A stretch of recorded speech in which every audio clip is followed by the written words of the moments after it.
为何不更衣？这皇家的颜面，岂是由你能遮住的？这衣裳太大了，穿不了。夕颜的衣裳哪里是你能碰的？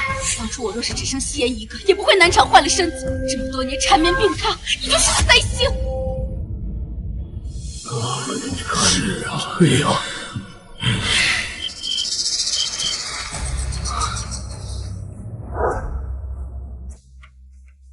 父皇，儿臣并非无情，只是这孩子的命格与东宫相克，万万不能搬入东宫。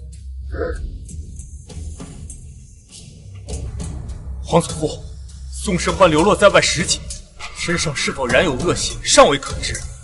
不如就养在皇觉寺里，最是可靠。此言有理。皇觉寺，那是犯了错的皇室之人被关押的地方。这孩子。 他犯了什么错？你怎么不开口为自己说几句？我不想搬进东宫。什么？君子不夺人所爱，不请人所来。我不想损了东宫的韵味。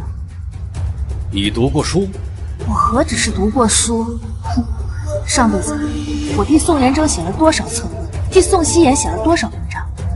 只怕太子和太子妃都不敢细数，可上辈子他们却让我掩饰锋芒，不准我暴露文采。不过以前没饭吃的时候，就会爬上私塾的院墙，偷听夫子授课，听得入迷了，就忘记饿了。好孩子，你这几年在外面受苦了，来，到皇祖父这儿来。皇祖父，孙女这些年流落在外，未能承欢膝下。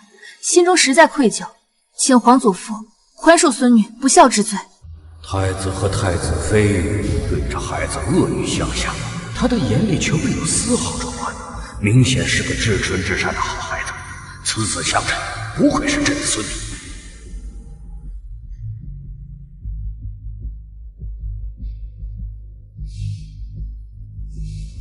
是皇家亏欠了你，你想要什么，朕都可以答应你。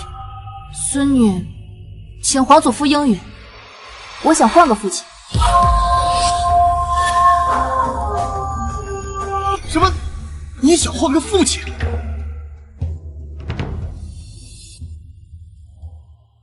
父皇，此子目无尊长，万万留不得呀！当年儿媳分娩之时，他被贼人掳走，儿媳日日以泪洗面，缠绵病榻多年。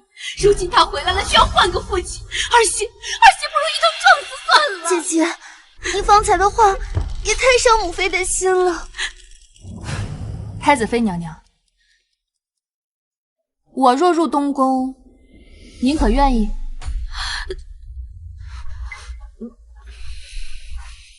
想来太子妃娘娘是不愿的，可我就该去那皇觉寺吗？太子妃娘娘，今日。 是我第一次见到你，我穿的破烂，是因为我没有银子买衣裳；我面黄肌瘦，是因为我一日三餐从未吃饱过。可纵使如此，我从不曾怨恨，也从不曾走歪路，做恶事。努力的去读书识字，难道就因为我身上流着您和太子的血，就该被送到那个关押犯人的地方吗？如此看来是有蹊跷，先看看吧。 今日我便要变前的母，让所有人知道，被东宫怨我不是我宋世欢的错，错的是他们。姐姐，你不许欺负我母妃，母妃，我害怕。那就怪你命不好，你运势与东宫相冲，你我之间更是没有母女情缘。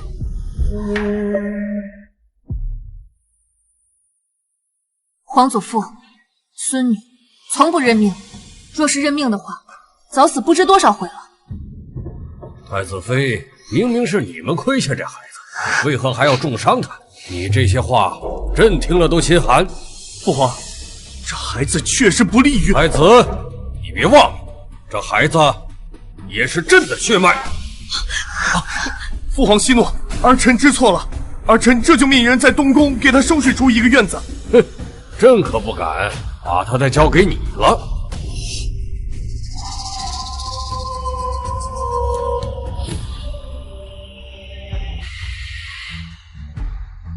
这是朕的4子齐王，府上有一嫡女。这是朕的3子楚王，府中有一嫡子一嫡女。还有这个，这是朕的长子秦王，尚未娶妻。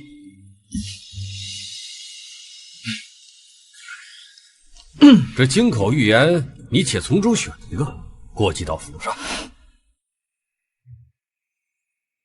皇祖父，孙女选他。什么？我选他。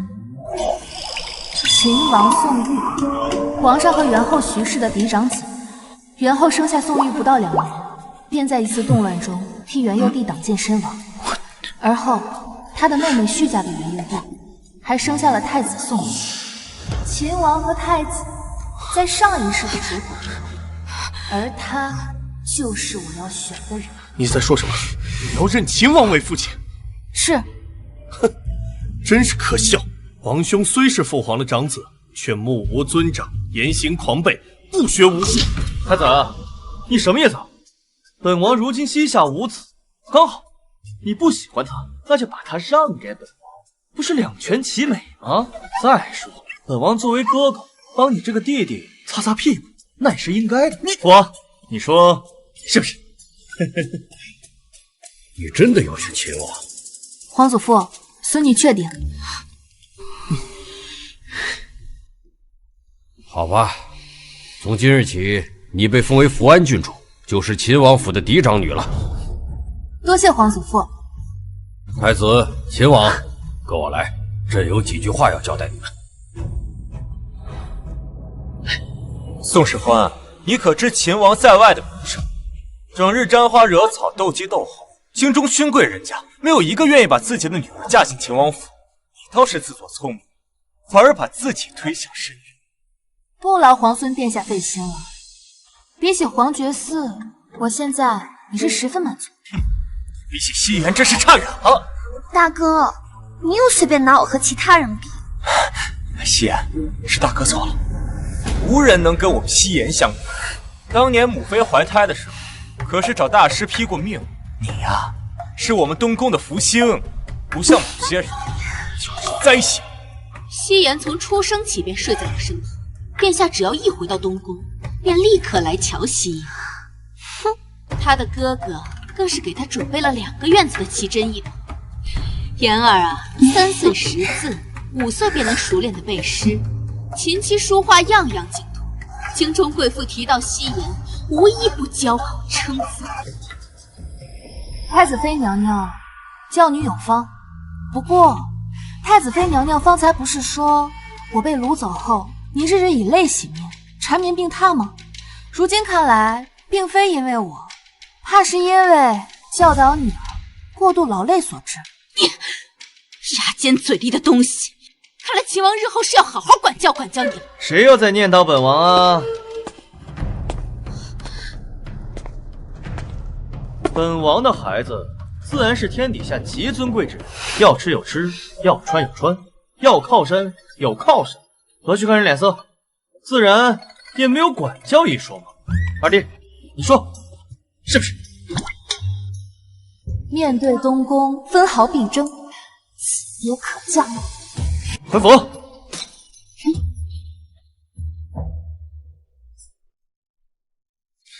那个孽障竟然敢这么下我的面子，他怎么不死在外面？秦王恶名在外多年，怎么可能真心对他好？等他到了秦王府，指不定被怎么蹉跎。父王等着瞧便是。妍儿说的没错，他的苦日子还在后头。哎，来看看。王府里到处都是酒桶，书房外杂草丛生。给我看看。你这个枪好看啊！戏班子更是隔3差5的来唱一唱。我这个当真担得起纨绔之名。阿欢，这里啊就是账房了。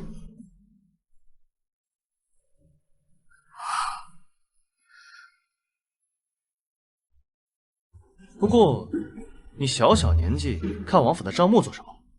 哎呀，你放心，你父王我有的是钱，不会亏待你的。随便翻一本就亏空巨多，他难道一点都没察觉吗？唉，这爹真叫人操心。乖女儿，那你先看，本王先出府一趟。等一下，怎么了？父王是要去斗蛐蛐儿还是斗鸡啊？这个你是怎么知道的？女儿刚来府上，只想父王多陪陪女儿。难道女儿还没有蛐蛐重要吗？哎呦，阿欢，怎么可能呢？斗蛐蛐哪有你重要？你比这蛐蛐重要千百倍。真的吗？本王从来不讲虚言。可昨日我想看父王养的蛐蛐，毛毛拦着我说：“您有令，不许任何人碰。”我在父王心里定是比不过蛐蛐的。怎么会呢？蛐蛐算什么？你最重要。来人，把这些蛐蛐全都给本王送出府去。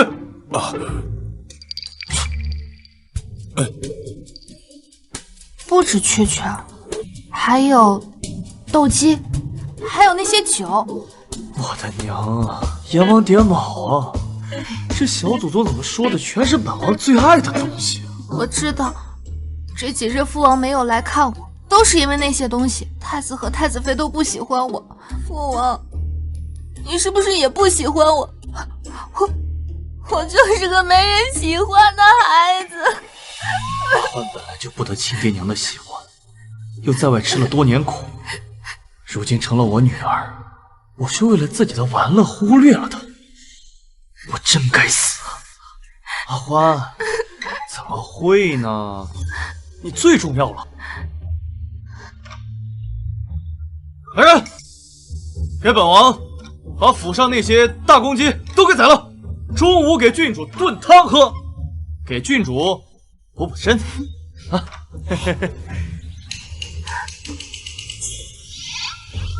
还有那些酒，也都全都给我搬出王府。王爷，之前皇上多番训斥您，您也不肯舍弃这些玩乐呀。如今当真要吩咐厨房炖鸡？对，那些东西哪有阿欢这样？本王的阿欢哪哪都好，就是太爱黏着本王了。这以后可怎么办呢？总不能我走哪就把阿欢给带上了。迎春楼、胡云亭、文姬房这些本人常去的地方，不行，阿欢可不能去。我就这么一个女儿，可不能被带坏了。以后我也不去了。让秦王舍弃恶习，这是第一步。这府里可有不少东宫的眼线，不知太子和继后得知今日的事，是否能做得主？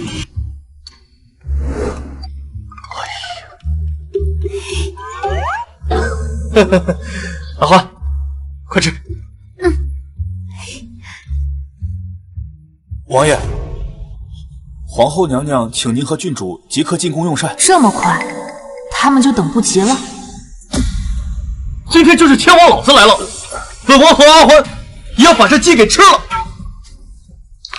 阿欢，慢慢吃啊。父王，你也多吃一点啊。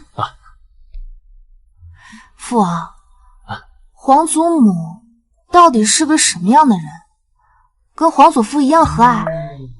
你皇祖父可一点都不和蔼，本王平时可没少挨打挨骂。至于你皇祖母，算了，是他欺负你，他应当不行。看父王的样子，元后去世之后，继后定是没少蹉跎的。来，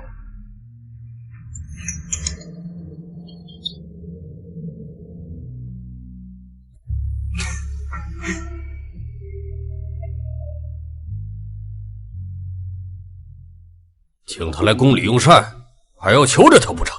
让一桌子人等他这么久。皇上请息怒，秦王可能是有要事在身，耽误了时辰。哼，他有什么要事？这个混账整日在外边鬼混，早晚把皇宫的名声给败光了。老头子又是这些话，听得我耳朵都要生茧了。唉。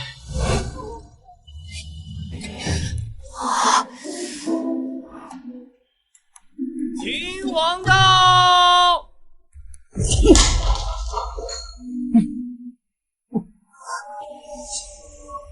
父王，你有什么气冲我来啊？吓唬孩子做什么？阿欢，刚才是皇祖父手滑，别害怕啊。这就是阿欢啊！快到皇祖母身边来。乖孩子，前几日的事情，皇祖母已经听说了。本宫把太子、太子妃都训斥了一顿，你是他们嫡亲的血脉，他们怎么会不喜欢你呢？母后，这话可是说错了。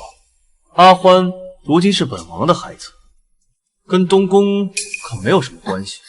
这打断了骨头还连着筋呢，难不成要生生的断了情分？本身也没有什么情理可言。放肆！大家等你用膳等了这么久，你还理直气壮了？我又不是。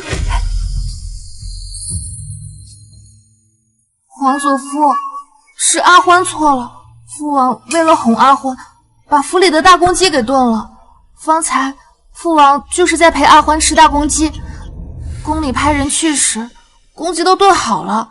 阿欢想吃，所以我们就来晚了。什么？秦王府的几只大公鸡居然给炖了？阿欢，皇祖父没听错吧？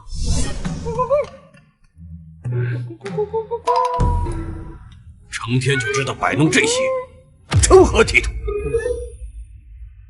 就是父王经常带着出府的大公鸡，全都炖汤了。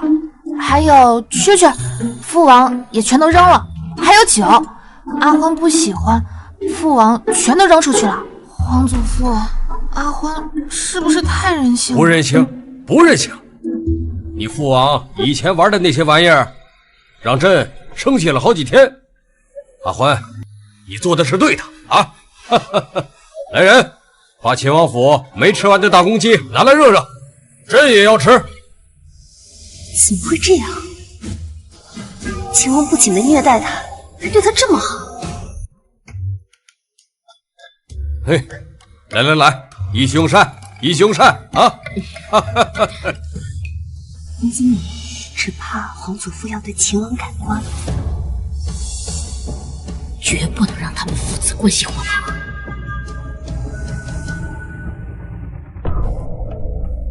皇上，自从秦王有了阿欢以后，倒是有几分像爹的样子了。若是当年秦王也能早早成婚生子，也不至于荒废了这么久。我也奇怪，怎么有的人做了错事不心虚，反而还能够把这些阿杂事再提出来？混账！现在都敢指着你母后鼻子骂了，从玉眼里还有没有朕这个父皇？我说了有错吗？当初要不是他从中作梗，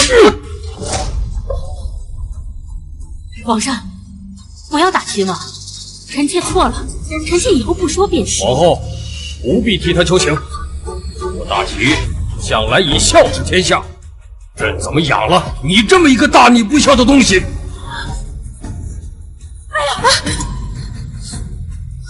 皇祖母，大伯，你太过分了，怎么能这样对皇祖母？皇兄，你这以下犯上是大不敬了。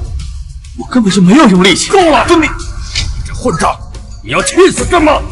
好，我宋玉就是一个忤逆不孝之人，行了吗？来人，把秦王拉出去，大吃大碗。看来栽赃嫁祸这一套，他们没少用在父王身上。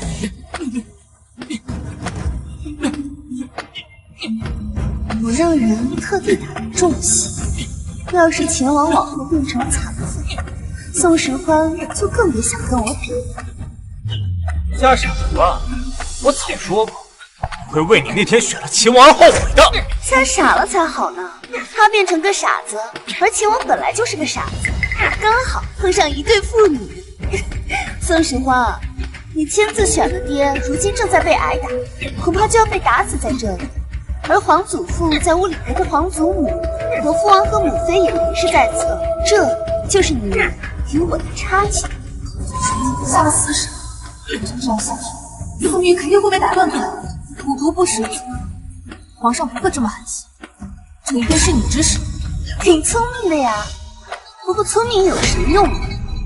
皇祖父根本不在意他的死活，更不相信你。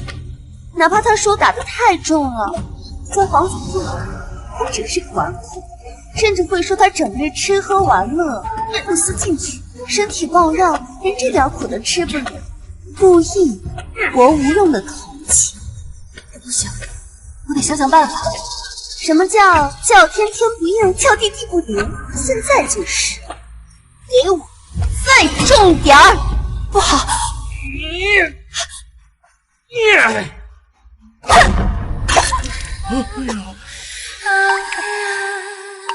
打在宋玉身上，皇祖父不信；但我身上，皇祖父一定会信。少消消气，秦王本来就纨绔，不争气。朕原本以为他能变好一些，现在看来是朕眼瞎了。阿欢，什么事？皇上，您吃点菜，外面的事儿您不用担心。阿欢出了什么事儿了？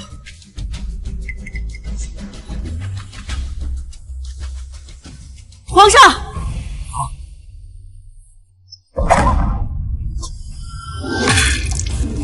好疼！阿欢，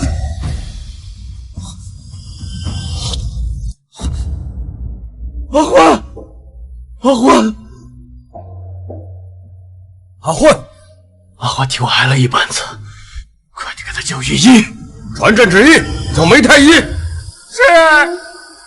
你们几个还那么愣着干什么？把人给我抬进去！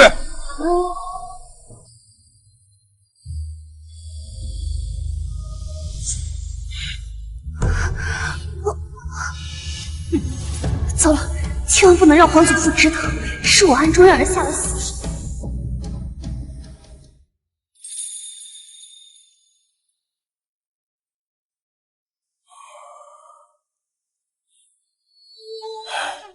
回皇上，君主受了很严重的伤，需要好好调理。怎么会这样？他不就是替秦王挨了一板子吗？秦王殿下受的伤更严重，幸亏他底子好，这才没有晕过去。若是再挨2板子，怕是他的腿都断了。说什么？下去吧。臣告退。朕说要罚秦王，朕没说过让你下死手。你好大的胆子，敢这么对付朕的儿子和孙女！皇上饶命，是奴才一时失手。皇后，这个太监是你宫里人吧？皇上，臣妾不知道秦王和阿欢伤得这么重，臣妾是冤枉的。既然皇后不会管教自己宫里人，那朕替你管。皇上明鉴，秦王是姐姐唯一的血脉，臣妾把他看得比灵儿还重。皇上若是不信，臣妾可以当着姐姐的灵位发誓。来人，把这太监拉出去杖毙！郡主，救救奴才！明明是我什么我？做错事情，皇祖父惩罚你，你若狡辩，罪加一等。快把他给我拖出去，就别吵了皇祖父的耳朵。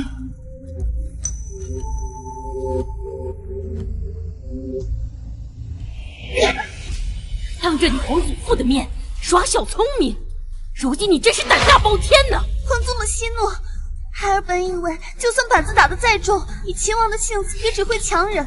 若不是有个宋时欢，等皇祖父知道板子轻重的时候，也已经晚了。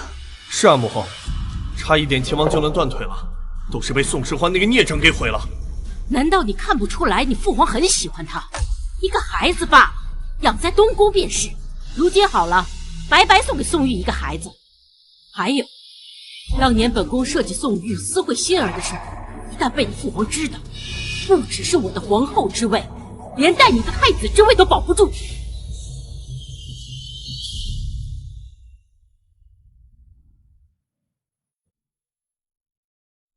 阿欢怎么样了？回皇上，郡主已经醒了，但郡主本就比寻常孩子瘦小，那一仗又打到了他的脊背上。臣建议把郡主养在紫宸殿至少1个月，从这里到秦王府一路颠簸，郡主的身子怕是承受不住啊。这好说，让他住下便是了。这宫里所有的药材都可以给阿欢用，阿欢就交给你了。臣领旨。走，我们去看看。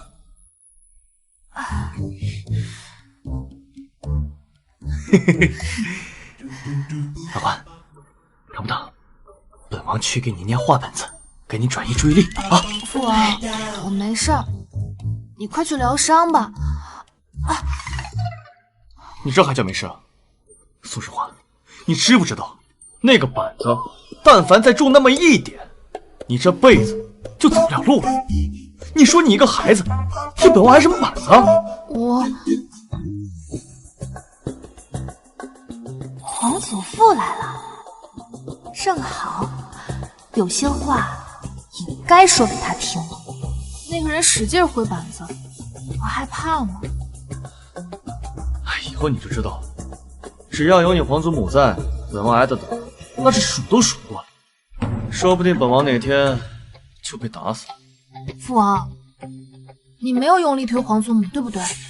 你为什么不跟皇祖父解释？这样就不会被挨板子。那本王解释了，有人会相信吗？父王说的我都相信，我希望父王向我解释。你要是推了皇祖母，你就是坏人。阿欢不希望你是坏人。本王向你保证，绝对没有用力推你皇祖母。那本王推他，是因为不想你皇祖母横在本王和你皇祖父之间。那你之前说皇祖母陷害你的事情是骗人的吗？那当然不是，本王当年确实就是被你皇祖母算计的。我就知道，父王是天底下最好的父王。只这样哪里够？我还要再给季后一个大礼。父王，你说皇祖母是你的娘亲，她为何如此待你？她才不是本王的娘亲呢。本王的母后在很多年前就去世了。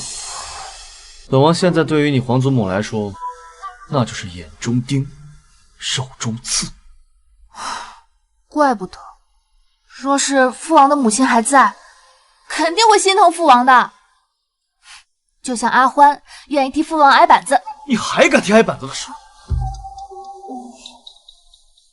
下不为例。母亲，皇后要是真的关心亲王，怎么会眼睁睁地看着他挨板子？还有那俩太监，如果没有主子的授意，怎么敢对一个王爷下那么重的手？叫太子来见朕。儿臣拜见父皇。你打开看看，你看的好事。请父皇明鉴，儿臣绝无结党营私之心。那日之所以宴请宾客，是因为夕颜说牡丹花开得好，所以想请他们去瞧一瞧。就因为你女儿一句话，大费周折宴请数十个朝臣和宾客到京郊的别院赏花，你把朕当成什么了？平日里父皇都是睁一只眼闭一只眼的，怎么今日突然发火了？来人，把太子拉下去，狠狠地打！父皇，父皇，父皇，请父皇明鉴！父皇！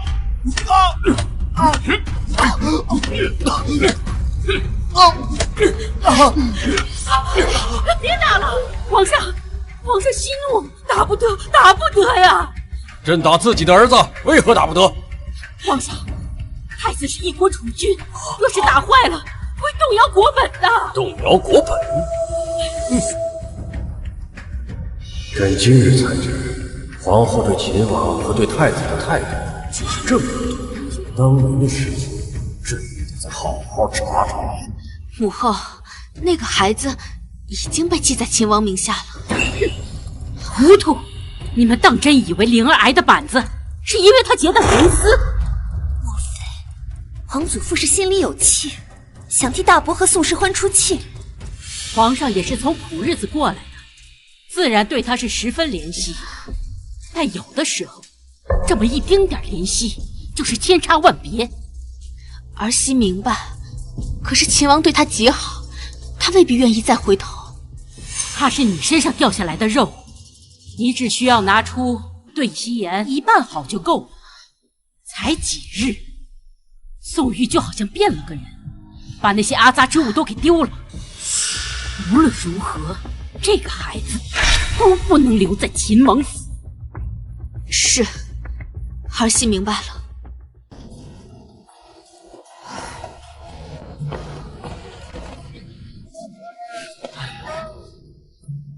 父王，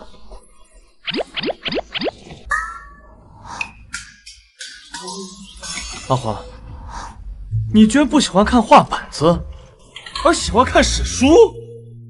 父王，皇祖父说过，读史书能明理。我以前在外面都看不到这些书，不过有些地方我看不懂。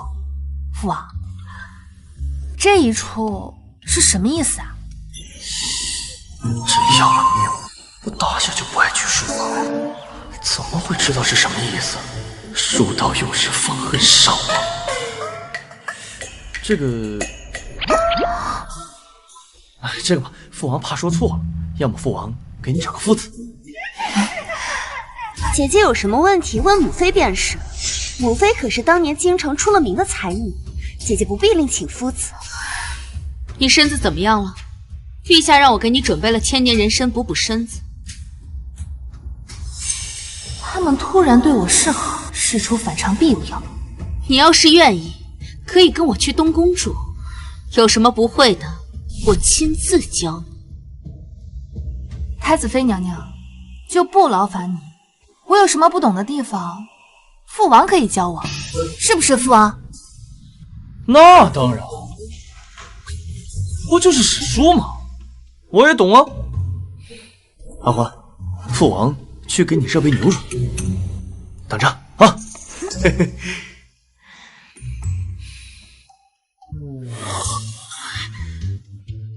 父王，我要向你请教史书上的问题。十万火急啊！你脑子坏了吗？你从小一看书就头疼，居然来问这史书？哎呀，你快点吧！再不快点，我闺女就要被人抢走了。啊！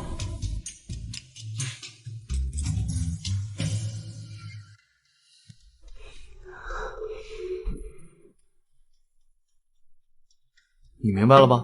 这一段的意思就是这样了，听懂了吗？听明白了。父王，你可真厉害。你父王我上知天文，下知地理，何必劳烦一个外人呢？二弟妹，赶紧回去吧。既然如此，阿欢，我跟你妹妹明日再来。切！父王，他们明日还会再来。如果我再有不懂的地方，你也会跟我解释的吧？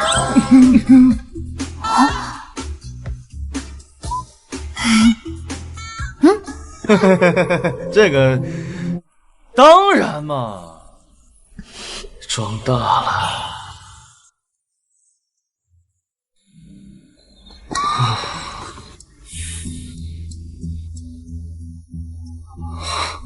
又是哪里不懂？好的，好的，好的。父皇，你还是给我找个通晓史书的夫子吧。从明天起，我要好好学习。臣沈明文参拜皇上，参拜秦王殿下。沈大人，在明日天亮之前，务必给本王讲清楚这几页的内容。皇上，秦王这是时间很紧张，时间太紧张了，赶紧过来。这是，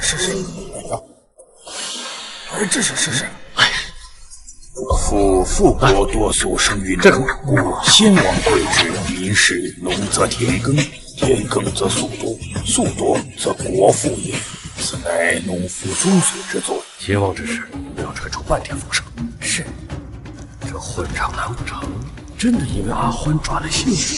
看来真得去对着信主的牌位拜一拜。殿下，怎么样？他答应回东宫了吗？父王，姐姐好像不喜欢我们，一直不搭理母妃，我们被大伯赶出来了。什么？宋玉他竟然敢！殿下，我要面见父皇，为你们讨回公道。殿下莫要扯到伤口。那孩子因为那日事情和我们有了间隙，明天我再去找他。果然是个野丫头，比不上咱们西颜。她要是这么不识好歹，就没必要挽留她了。要不然我们想个法子，让皇祖父彻底厌弃她。很伤心，没有钱。这段典故就是如此了，你听明白了吗？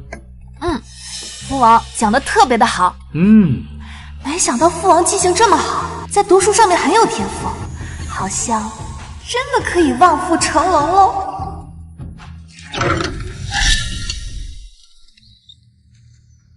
王爷、郡主，皇上请你们去正殿。没看到本王正在教女儿念书呢。找本王什么事？奴才也不知，应当是着急的事情。皇后娘娘还有太子妃娘娘都来了，还有程夫人。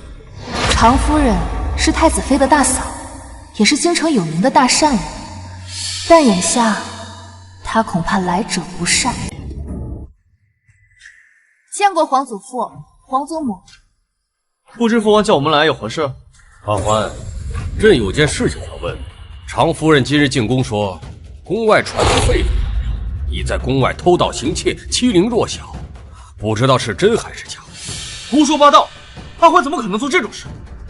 本宫自然是相信阿欢，如今谣言四起，还得想个法子保下阿欢的名声。要是有人敢胡说八道，本王直接大刑伺候。大伯，无风不勤了。姐姐在外多年，我们都不知道她做了什么，说不定她就是犯了那些错事呢，不然别人干嘛指责她呀？没错，明明就是她有错，她又百般纵容，对他人用刑，传出去岂不是我们皇家仗势欺人，欺压百姓？你们什么意思？有人污蔑阿欢，还不许本王主持公道啊！你们简直……父王，就秦王这个一点就炸的性子，定会惹恼皇上。到时候，皇上只会对他们父女都感到厌恶。既然此事与我有关，不如让我说几句吧。好，阿欢你说。怎么回事？秦王怎么这么轻易就被这个丫头给安抚了？皇祖父，孙女有一事不明，我被人泼了脏水，为何不是坏人拿出证据，而是让我自证呢？我父王说的对，你应该先把那些坏人都抓起来，若是拿得出证据，孙女认罚；若拿不出证据，该受罚的就应该是他们。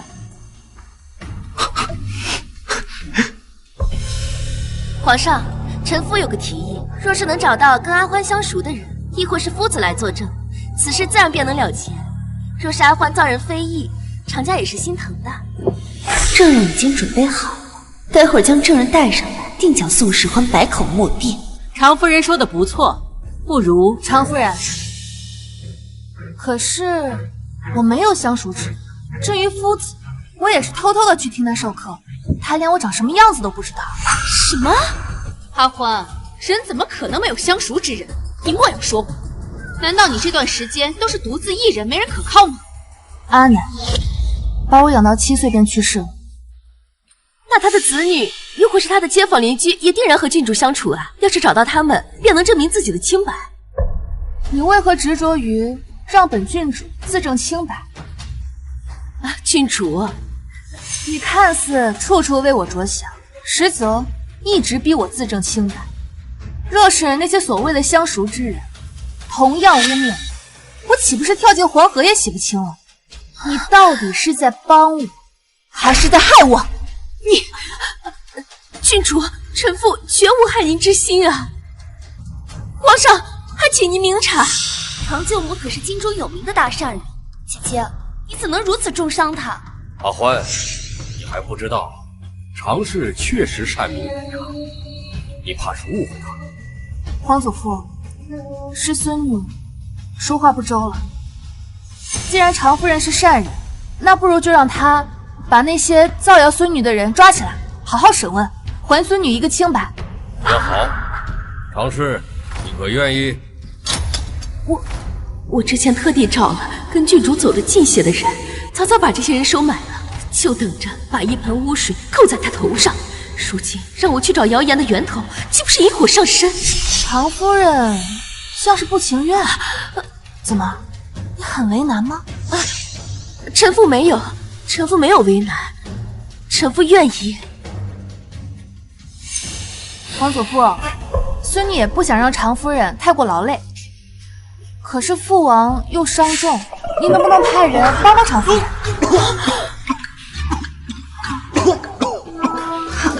吴奇，在，你派2个人帮着常氏一起找。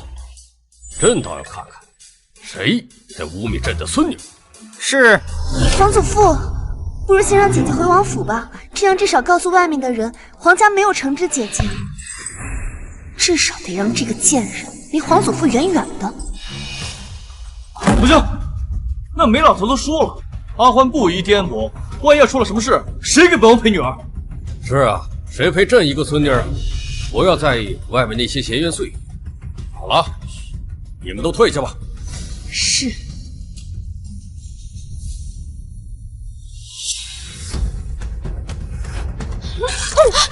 夕颜，你没事吧？夕颜，妍儿，妍儿，妍儿，夕颜，你好些了吗？怎么会突然吐血了？我今日被那个宋世桓给气到了，奇迹贡献。该死的宋世桓，敢这么欺负你，我定要他好看。现在皇上派人和常家一起肃清流言的源头，我担心会连累常家人。这不难解决。你有办法？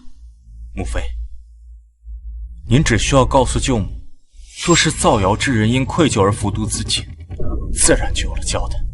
哥哥说的对，斩草除根。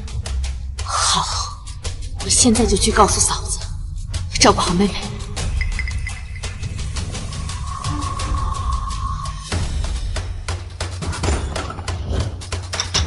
你说什么？郡主，侍卫们找到散播谣言的那几人时，早就都没气了。探查后发现，他们早已服毒自尽。我以为能把常氏逼到死胡同，至少能让皇祖父知晓谣言是常家散播的。没想到那些造谣之人竟然都死了。好一招釜底抽薪，是我亲临的。哎呀，姐姐，这是怎么了？茶碗都打翻了。宋希言这么着急来看我的笑，看来下手杀人的不是常家，而是他。我要是不高兴，仿碎了他的脸。只是手滑而已。福运郡主来我这做什么？嬷嬷，沏茶。是。我今日来啊，是特意给你带了东西，里面是我的一些画作和诗句，让你欣赏欣赏。那我便收下了，多谢福运郡主。嬷嬷，先别着急收。父王在皇祖父那里。是。你去告诉父王，就说福运郡主来了一趟之后，我便吃不下饭，愁容满面。这些话务必得让皇祖父听到。是。宋希言既然送了我一份大礼，我当然要给他回礼。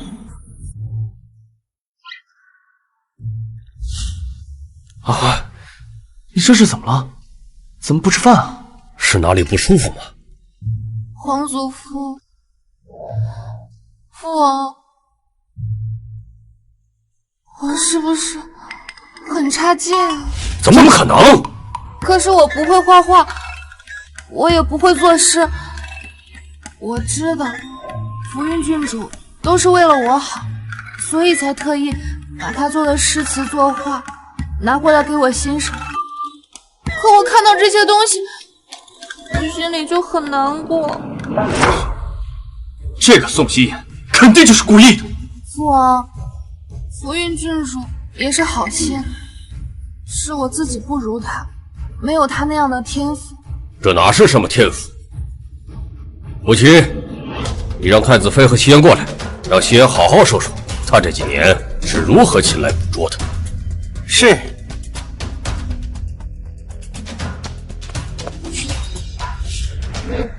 父皇，你们来的正好。太子妃，你赶快说说，夕颜这几年为了写诗作画，是不是废寝忘食？皇祖父，我没有。父皇，妍儿天生聪慧，其实根本不需要太多。朕明明记得你和太子时常说，夕颜每日天没亮就起来练习，这不是笨鸟先飞吗？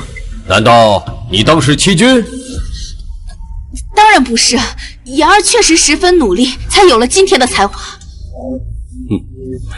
环儿，你看，听到了吗？孙女2只耳朵都听到了。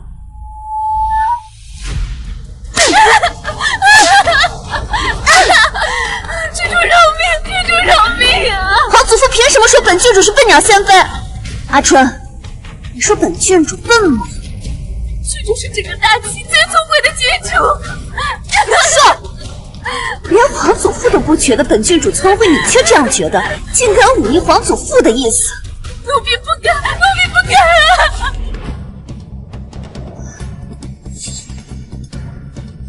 违逆圣意，来人，把这个宫女拖出去处置了。郡主饶命！郡主饶命啊！郡主，郡主饶命！郡主饶命啊！郡主！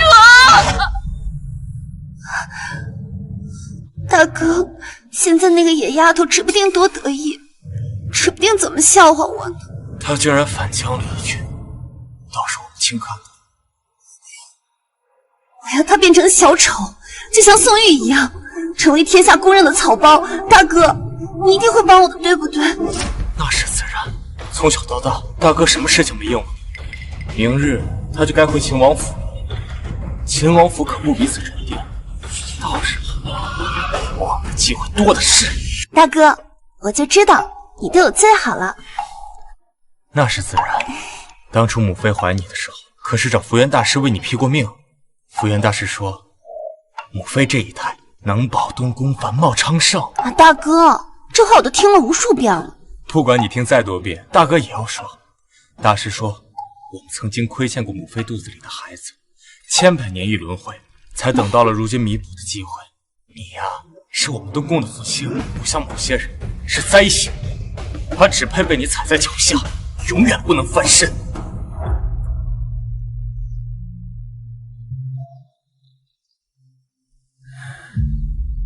你看这首诗写的怎么样？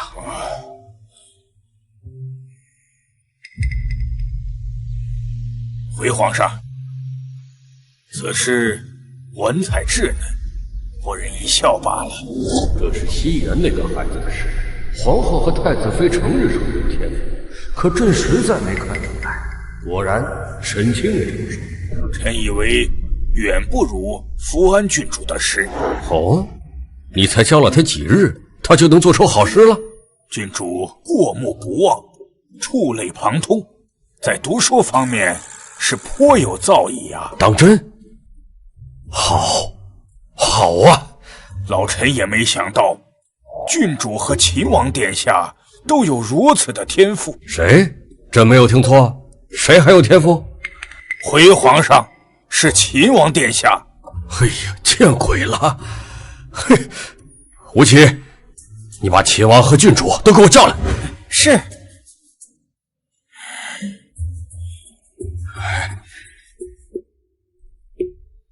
阿欢，朕听沈清说你在读书方面颇有天赋。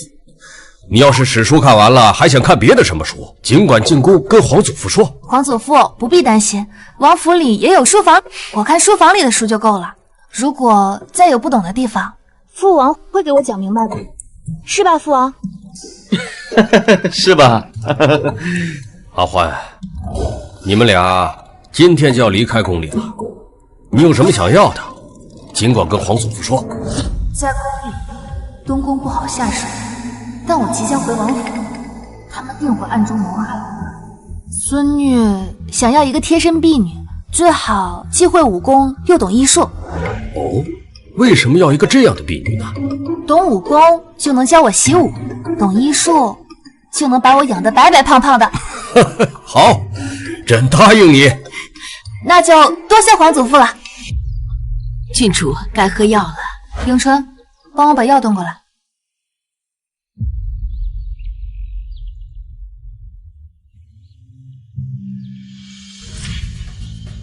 怎么了？可是这药有问题。郡主，这屋里的熏香味道太重，奴婢把药端去屋外闻闻。等等，嬷嬷，把熏香灭了，隔墙有耳，就在屋里闻。是。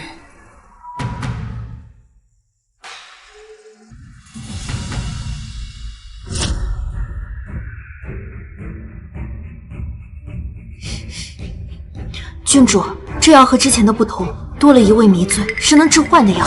致幻？服下此药者会神志不清，行为举止如同疯子一般。曾有人误食此药，当众脱衣。大齐认为此药有伤风化，所以将其列为禁药。禁药？哼，我这才刚回府，就有人想把本郡主变成疯子。郡主，要不要让王爷把这件事情禀告给皇上，让皇上来查明真相？不了，父王是个炮仗脾气，还没等到查明真相，肯定会闹出乱子，反而对他不利。那郡主打算怎么做？如今我们势单力薄，如果要查的话，只怕一开始就会打草惊蛇。那我就趁此机会，把这满府吃里扒外的东西一给除了。郡主慢些走，后院的花开得最好，老奴扶您去瞧瞧。郡主，暗处有人。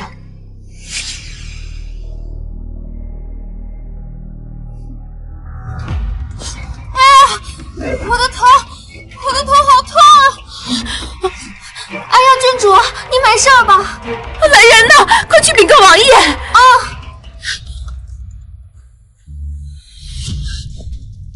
阿欢到底怎么了？本王要进宫去找梅太医。王爷，迎春已经替郡主诊过脉了，说是今日活动频繁所致，无大碍的。不行，本王不放心，还是得要进宫一趟。王爷，若是去请梅太医，郡主的名声可就毁了。名声？哎呀，阿欢，你没事吧？你别吓父王啊！你，哎呀，阿欢，父王，嘘，父王，我没事儿。那这是怎么了？阿欢，父王，我真的没事儿。你愿不愿意陪我演出戏啊？演戏？演什么戏？这府里的奴才太多了，我不喜欢那么多人，而且他们心坏。我想个法子把他们都赶走。你要是不喜欢那些奴才，父王直接把他们都赶出去。你装什么晕呢？直接下令，岂非让旁人觉得咱们秦王府无礼？你就那么不喜欢那些奴才？王爷容禀，您不在王府的时候，奴婢想给郡主的院子添些花都难上加难，郡主的吃食也过于简单。还有这种事？阿欢，你说怎么做？从现在开始，父王，你要让府里的下人都觉得你已经厌烦我。父王怎么可能厌烦你呢？欲先使其灭亡，必先使其疯狂。把鱼儿放出去，大鱼才能上钩。行吧。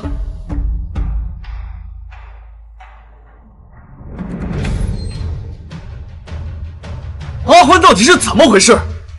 本王几次想要见他，而他却对本王避而不见。他心里还有没有本王这个父王？王爷恕罪，还请不要为难老奴。好了，不为难你个奴才，日后本王不再来了便是。哼！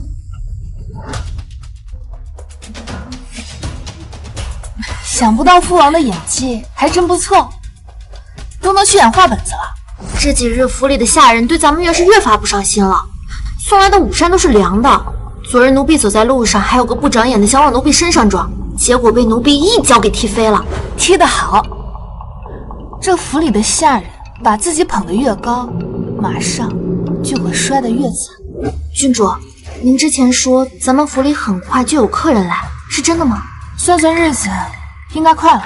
其他人会以为父王对我失去了耐心，而下毒之人却会以为我是因为中毒不敢见父王，费尽心思来弄禁药，又怎么会忍得住不来看看自己的得意之作呢？郡主，东宫有人来了，快要到王府门口了。记住我跟你说的话。郡主放心，奴婢一定演一场好戏。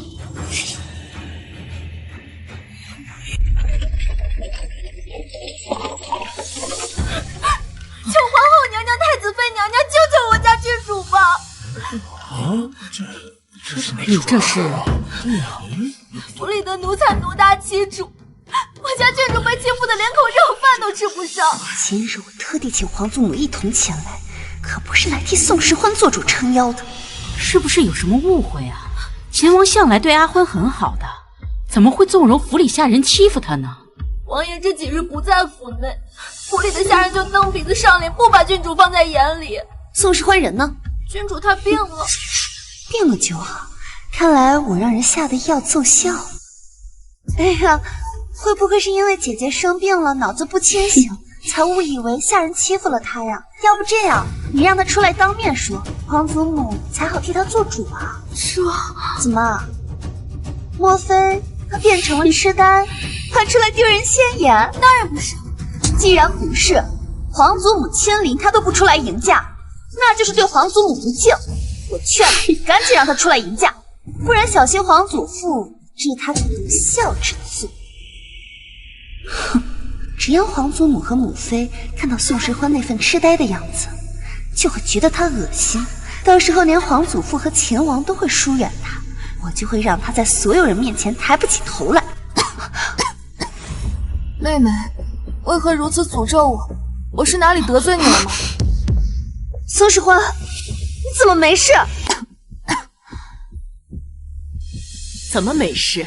我家郡主感染了风寒，让府里的下人去熬药，谁知他们推三阻四，这才让她的身体变得虚弱。皇祖母，今日若不是您来了，我只怕是要被那些下人折磨得不成样子。不可能，我分明让人给宋时欢下了禁药，让他变得痴傻失态，他怎么会只是感染风寒？什么感染风寒？我看你就是在装病。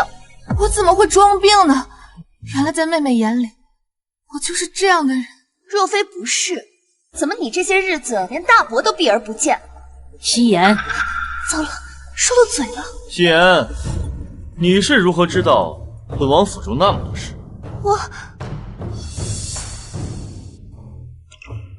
哎呦，阿欢，你怎么那么虚弱？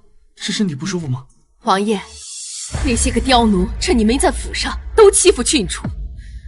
若非今日皇后娘娘和太子妃娘娘撞见，郡主还不知要受多少委屈。这些狗奴才竟敢欺负阿欢，依本王看，就应该把他们全都赶出王府，永不录用。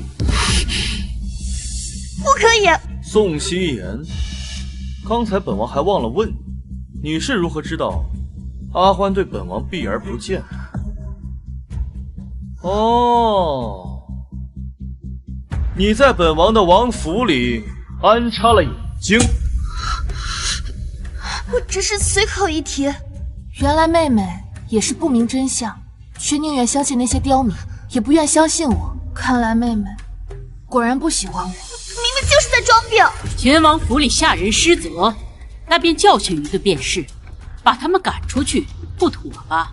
哦，不是平日里总是在嘴上说疼爱阿欢，怎么能够容忍他被人这么欺负？难道你不是真心？怎么会呢？王祖母，还请您为阿欢做主，处置那些刁民。王祖母，那便把这些下人打20板子，悉数发卖了吧。秦王，过几日我再让内务府派几个机灵的奴才送过来。这王府里只有我和父王2个人，用不到那么多奴才，而且我不习惯太多人伺候。这怎么行？妹妹好像很在意我们王府里的下人，怎么，你跟他们沾亲带故吗？对了，昨天我发现有人在我的药里下毒，该不会跟你有关系吧？当然不是我，不是最好，毕竟我也不知道什么时候会向皇祖父说明此事。他要是追究下来，定不会放过那些有嫌疑的人。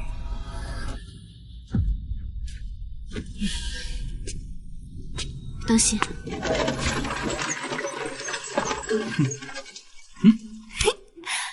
终于把他们都送走了，而且府里的下人都是皇后下令处置的，以后外面不会诟病我们了。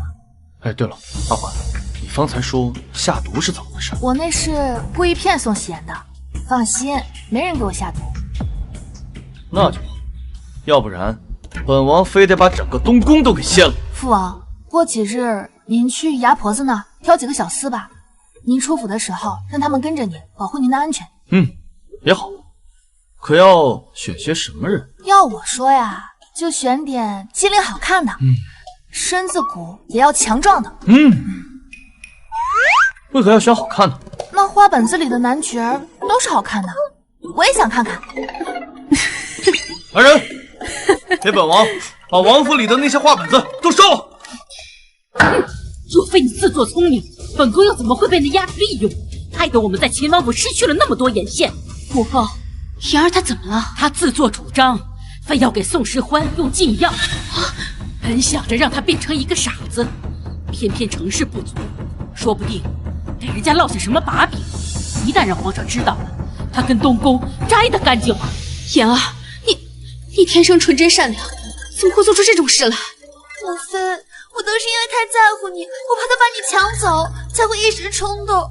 好孩子，母妃的眼里心里只会有你，下次可不能这样。不知为何，本宫刚刚看到那孩子，觉得十分眼熟，似是像个什么人来的，像谁呢？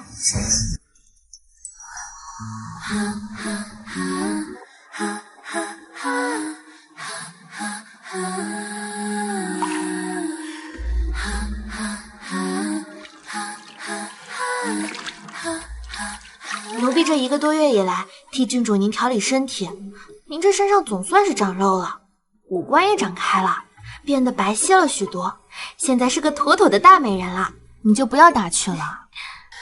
郡主，老奴替您更衣吧。好。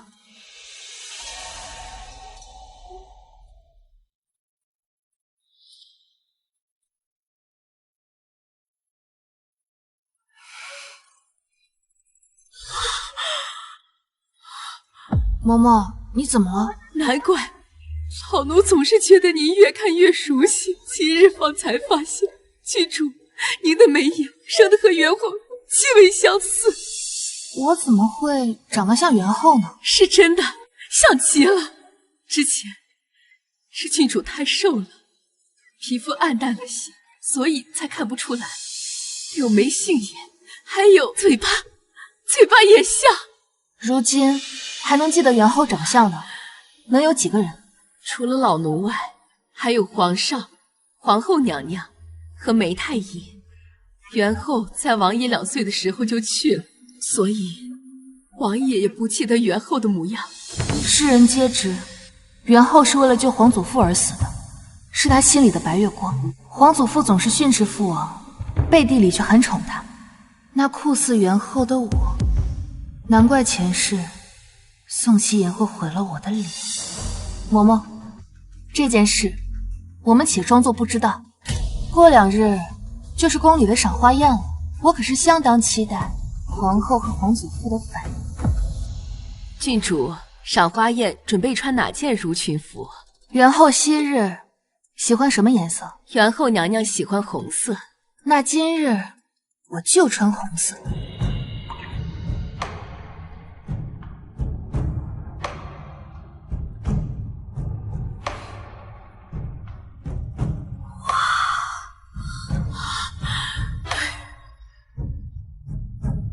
郡主荣华万千，今日定当惊艳所有人。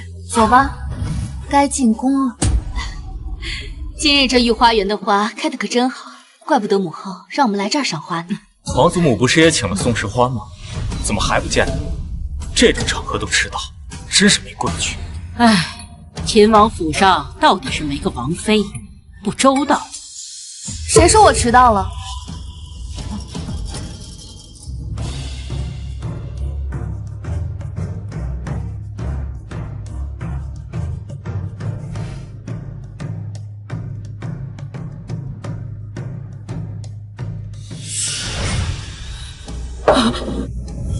谁说我迟到了？宋时欢，短短1个月不见，他怎么变得这般明艳贵气？为何他的模样跟元后这般相像？见过皇祖母，因皇祖母设宴，孙女特意精心打扮了一番，这才没有过早的到。皇祖母不会怪罪吧？偏偏这孩子没有回东宫，去了秦王府。偏偏秦王就是嫡姐的孩子，难不成是嫡姐显灵了？皇祖母啊，没事，来了就好。皇祖母看起来脸色不太好，该不会是身体抱恙吧？啊，本宫无事，只是看到你的模样，让本宫想到一个故人。故人，孙女能有这样的福气？你的确是个有福气的孩子。王祖母这话可说错了。当年大师批命，分明说过我才是福星，姐姐她呀是灾星。惜言，不得胡说。孙女没有胡说，姐姐若不是灾星，怎会一出生就被贼人掠走？可见啊，有些人的命数就是如此。阿欢，那边的花开了，去看看花吧。是。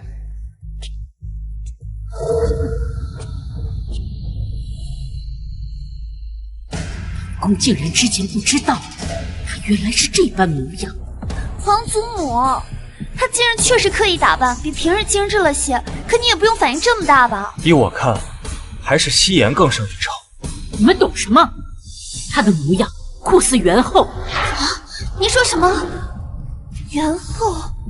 皇祖父对元后感情至深，他若和元后相像，那岂不是更得宠了？他若是留在东宫，便罢了。可如今是秦王的女儿，这些天因为宋时欢，秦王大有改邪归正的样子。他父女俩一旦得势，哪还有你父王和你们的位置？母后，那我们该怎么办？若是毁了他这张脸，毁掉他这张脸，倒是个好办法。可是，在宫里不好贸然操作，免得闹大了，对我们都没好处。这有何难？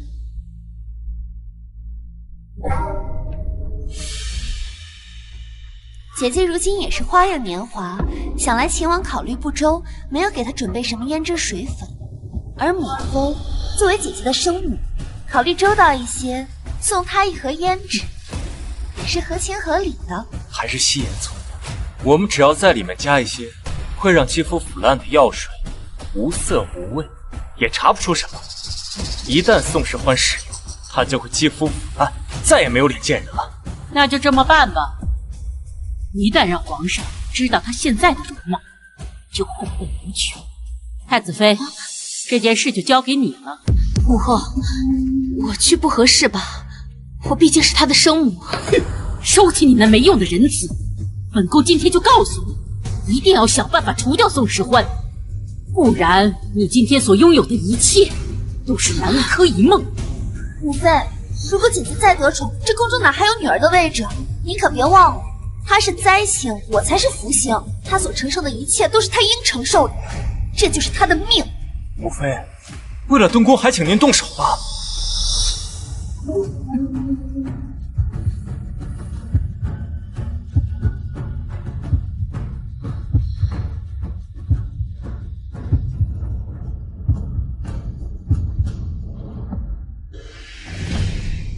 见过太子妃你。你是本宫的女儿，不必对我如此生疏。太子妃娘娘说错了，我是秦王的女儿，名义上你是我的二叔母，理不能废。你既然这个孩子冷心冷情，就别怪我狠心了。罢了，本宫不跟你小辈一般见识。今日见你，是比往常长大不少。既然是大姑娘了，更要多多打扮才是。这盒胭脂价值不菲，色彩绚丽，特别适合你，就当做本宫送你的礼物。这怎么好意思？收下吧，好好用。一会儿还要见你的皇祖父和外壳，若是妆容寡淡，可上不了台面。多用一些，方才好看。那我就多谢太子妃。把这胭脂拿去好好查看一下。郡主，只是胭脂而已，应该没什么问题吧？而且太子妃娘娘毕竟是您的生母，岂会害您？就算她以前没有亲手害过我，却屡次纵容宋希言对我动手，更何况我顶着这张脸出现在皇后面前，皇后怎么会容得下我？是，奴婢这就查看。味道倒是没什么异样，颜色也是正常胭脂的颜色。以防万一，奴婢先在手臂上试用一下。怎么了？好疼啊！这怎么会忽然起了红疹？还十分刺痛。郡主，幸好您谨慎，这胭脂有问题。我从前以为虎毒不食子，可没想到这人心竟是这世上最可怕的东西。那这件事是否要告诉王爷或者皇上？直接把胭脂拿过去，他们肯定不会承认在里面加的东西是想毁我容貌的，说不定还会倒打一耙，说我栽赃诬陷。我就将计就计。哎呀，姐姐这是怎么了呀？出去了一趟，怎么戴上了面巾啊？我觉得今日太阳太大了，防晒一下吧。皇祖母，我觉得有些累了，可否先回王府？这怎么能行？皇祖母说了，我们已经到了上女学的年龄，皇祖母特意请了女学的院长前来评判你我二人的资质，也好给我们分班啊。这资质优越的呀，就可以上甲班，资质差的呢，就只能上最差的丙班了。你现在要走，是临阵脱逃，不敢跟我比吗？宋希言，你什么意思啊？阿欢常年在外流浪，好不容易回来，怎么跟你比所谓的资质？秦王，你误会了，这位严院长是女学负责的女官，贵族女子入学是惯例，考核评判是必要的。说不定阿欢天资异禀，表现出众呢。是啊，秦王殿下，福安郡主是你的女儿，难道你要让她一辈子在王府不学无术吗？考评不难的，福安郡主不会，也是可以进入丙班的。只是什么？只是皇家子女还从未有谁能沦落到丙班的先例。如果福安郡主进入了丙班，恐怕会惹人笑话，让皇室蒙羞。父王，不知严院长想考察我什么？今天的考题是琴技。我的琴技从小就有名师指点，父王和母妃多次夸赞我，连皇祖父都十分认可。宋时欢就是个野丫头，多半连琴都没碰过，再加上她这张烂脸，就等着颜面扫地了。凭什么？我的阿欢，若是比起文史诗词，未必输他呀。可若比琴技，阿欢也没学过。抱歉了，秦王殿下，女学的规矩不可破。难道要为了福安郡主一个人破例吗？比琴就比琴，无法。不能比啊！他们这摆明了就是欺负，就是要羞辱你啊！本王这就去禀明父皇。父王别担心，我以前在宫外的时候，在一家琴房打过零工，里面的琴师指点过我，我是会弹的。那也只是指点过你，你也没有正经学过呀。你知不知道，那宋希言光是教授琴技的老师就有4、5位，太子妃的琴技那也是响当当的。他可没少教宋希言，你比不过他的。父王别担心，大不了就输呗。我一个在外流浪多年的人，输了又不丢人。可我要是赢了，希言妹妹丢人要丢到外祖家了吧？装腔作势，就凭你还想赢我？福运郡主，开始吧。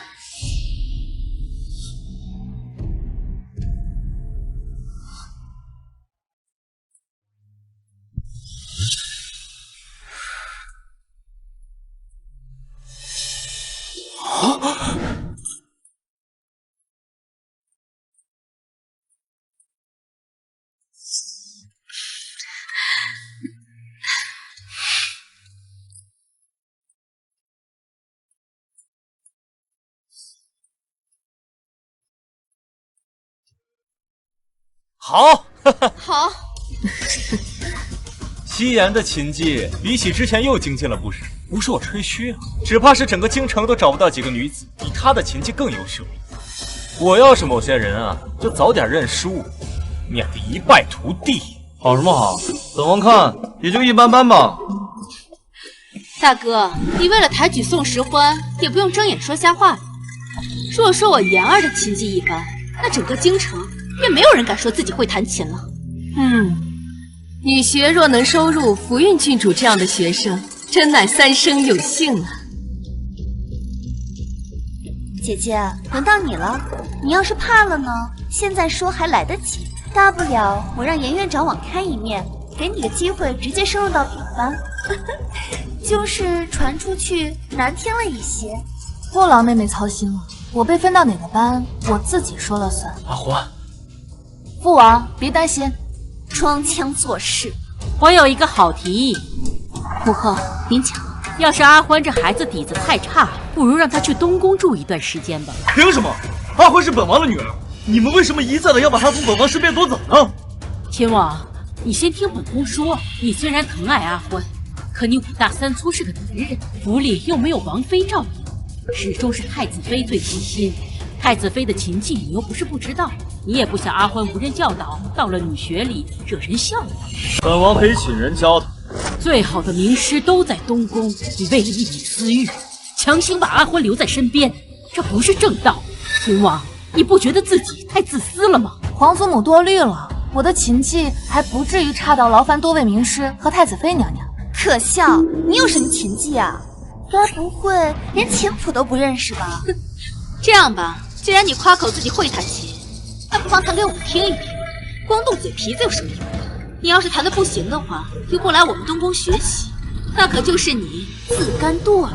是啊，要是阿欢琴技太差，秦王若真心爱你，也不会放任不管吧。他们分明是要将我父王架在火上烤。如果我弹得好，是不是就可以不进东宫了？自然，有皇祖母的这句话就行。那现在便开始吧。哼。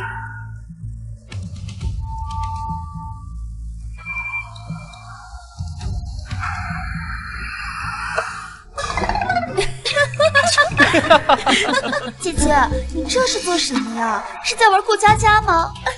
我只是先热身而已，调一下琴音。好戏，现在开始。哼。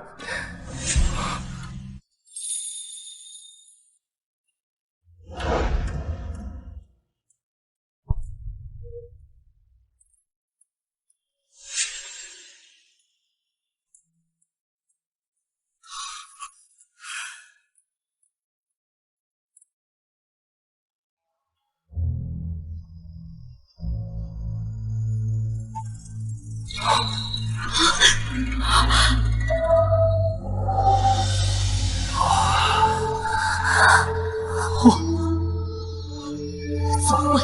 宋时欢小小年纪，竟然能弹出这么磅礴大气的琴声，他的功力分明远在夕颜之上。多年来，我聘请名师细心培养夕颜，难道还比不过一个流落在外的宋时欢吗？我不相信。这琴声似曾相识，好像在哪里听过。怎么可能？这个废物居然真的会弹琴，还弹得这么好！之前他是在藏拙。哎呦，我宝贝女儿，你还有多少惊喜是父王不知道的呀？皇上，这首曲子不是当年元后娘娘弹奏的《凤丽九天》吗？没错，这首曲子正是元后娘娘所作。知道这首曲子的人是谁？阿欢他怎么会知道？这远远看着他的背影，竟觉得他跟元后有几分相似。皇后娘娘，这首曲子是元后娘娘当年亲手所谱写的《凤丽九天》。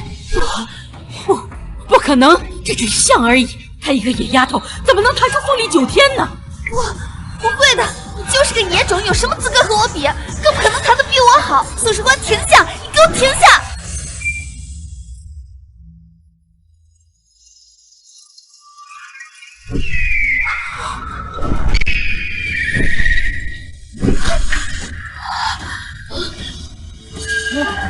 皇上，放话！你看呐，复活现世了。阿芬，是你吗？是你在天显灵了吗？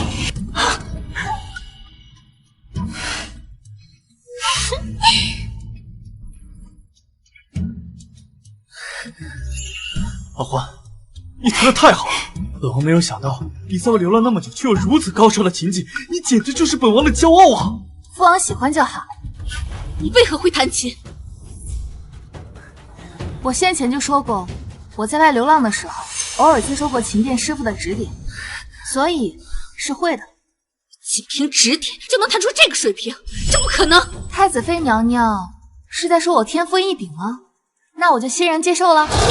上一世，我为了讨得太子妃的欢喜，日日苦练琴技，她的目光却总在宋希言的身上，半点看不到我。现在我要名正言顺地站出来，再也不要活在宋希言的阴影之下。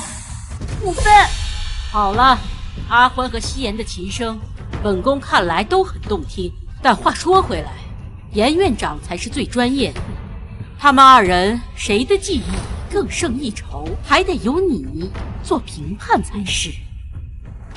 回皇后娘娘，以小人看来，福运郡主琴技高绝，世间少有，是难得一遇的大才。世间少有。至于福安郡主嘛，福安郡主弹的看似有模有样，实则浮于表面，只是胡乱炫技，缺乏真情实感。与福运郡主相比，还是差了一大截。哼，你姐姐，你听到了吧？你的琴技还得多练练，暂时还拿不出手呢。延青院长是被母后收买的，才会帮着希言说话。可我听得出来，希言的琴技远不如宋世华。既然胜负已分，那等一下，什么胜负已分啊？本王不服！依本王看，你这个女学院长就是名不符实，德不配位了。刚刚我们阿欢弹的琴声如此的动听感人，连凤凰都出现了，这可是10年难得一遇的奇观。这说明上苍都被感动了，而你却恶意针对我们阿欢，你是何居心？秦王殿下，你虽贵为秦王，也不能这么攻击我们。您自己都不通才艺，有何能力评判好坏？小人弹琴多年，在京城颇有名声，难道我的评判还比不上您的吗？依本王看，就是你这个小人跟人串通一气来针对我的阿欢。我的阿欢要是进入了你的那个什么女学，不知道要被蹉跎成什么样子。依本王看，这女学不学也罢了。父皇殿下，你太放肆了！我们女学承办多年，声名远扬，岂容你这般诋毁？怪不得福安郡主在外名声不佳，原来是有其父必有其女。我们女学可容不下道德败坏的学生。女学院长真是好大的架子，连朕的孙女儿都敢驱赶。皇祖父，皇上，您今日不是公务繁忙，怎么有空来这儿？哼，朕要是不来，怎么知道这里这么热闹？皇祖父，姐姐她技不如人，严院长只是如实点评，大伯就不服，恶言诋毁女学，这要是传出去啊，天下文人都要说我们皇家没有规矩。皇祖父，还请你好好说说大伯吧。福运郡主，你也知道父王是你大伯呀，你身为晚辈，哪里来的资格说长辈的不是？难道这就是你们东宫的规矩？言儿说错什么了？你如此怪他，是秦王出言不逊。如果他今天不跟严院长道歉的话，这个事儿今天就没完。严院长，你觉得秦王应该向你道歉吗？小人哪敢与秦王计较？只是此事若是传扬出去，言官少不了要参秦王狂悖无礼，到时候秦王殿下可不要埋怨小人。你还觉得挺委屈的？皇上，你刚才说福安郡主技不如人，我看你是耳聋了。皇上，小人只是根据自己的专业评判，我这有何不妥？还请皇上明示。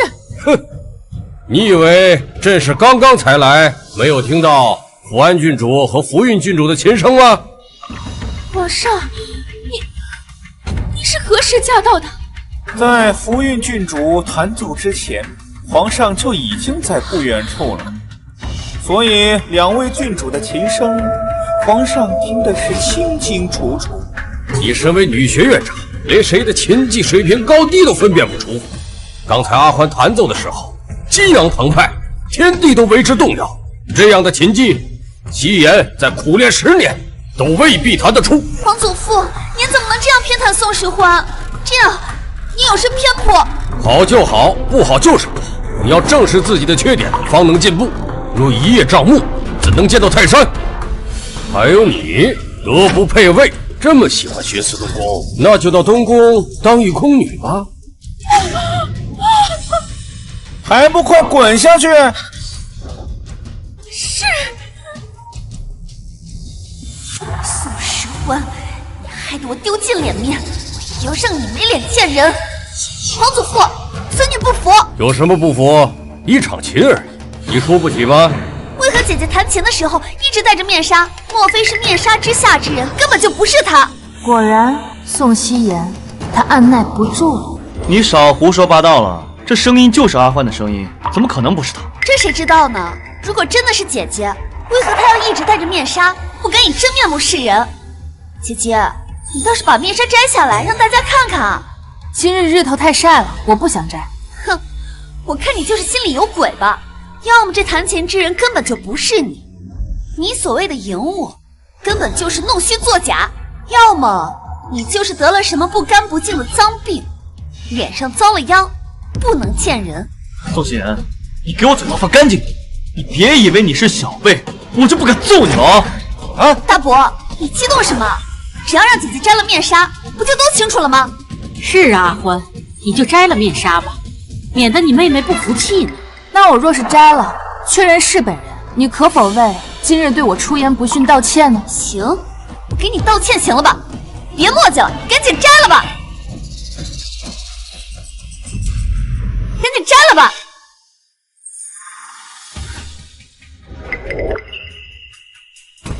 不可能，你的脸怎么会没事？阿欢，你怎么会？皇祖父，孙女可是有不妥。你跟你皇祖母年轻的时候简直一模一样。皇祖母？不是她，朕是说，是朕的原配，朕的原皇后。父皇，你说的是真的吗？阿欢当真跟我母后很像。朕说的是真的，弹琴的时候像极了。阿欢，朕还没问你，你怎么会这首《凤丽九天》？这首曲子是元皇后所作。原来这曲子是元后娘娘所作，这是孙女在王府的书房里捡到的曲子，一见到就十分喜欢，便默默记了下来。看来孙女跟皇祖母还真是有缘呢。我既然知道自己长得像元后，自然要提前了解元后的喜好，唯有如此，才能打继后和东宫一个措手不及。好孩子，看来你能被寻回，这都是天意呀。这是元后在天有灵，才保佑你回到朕和秦王的身边呐。那以后孙女就代替皇祖母，永远陪伴您和父王。什么宋时欢什么事都没有，还被皇祖父看到了他现在的容貌，以后我在皇祖父心里的位置更不如他了。哼！哦，对了，皇祖父，孙女突然想起来一件事情，想问问太子妃娘娘和希言妹妹。什么事？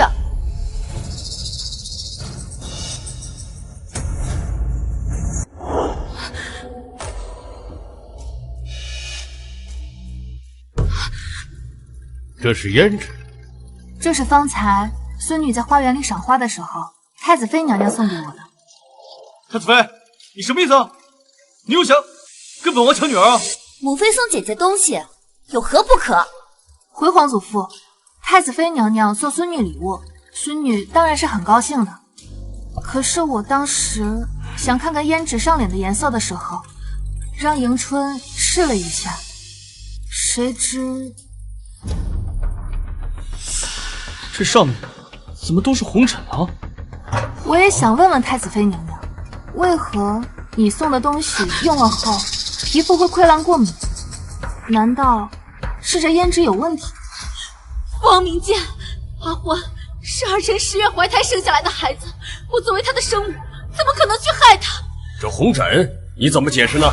皇祖父，这还用问吗？当然是因为姐姐记恨母妃，记恨东宫，为此才出此下策，陷害我们。姐姐，你这样的做法也太下作，太伤人心了吧？你少在这血口喷人啊！我说错了吗？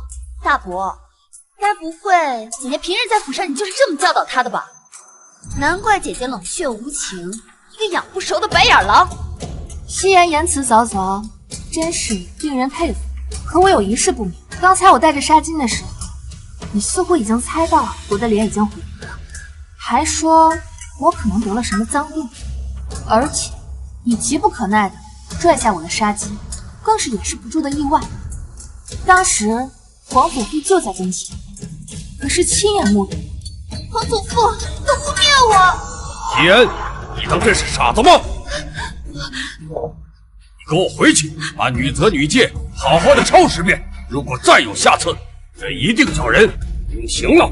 皇祖父，您消消气，今天的事情可能是我误会了，另有隐情呢。哼，能有什么隐情？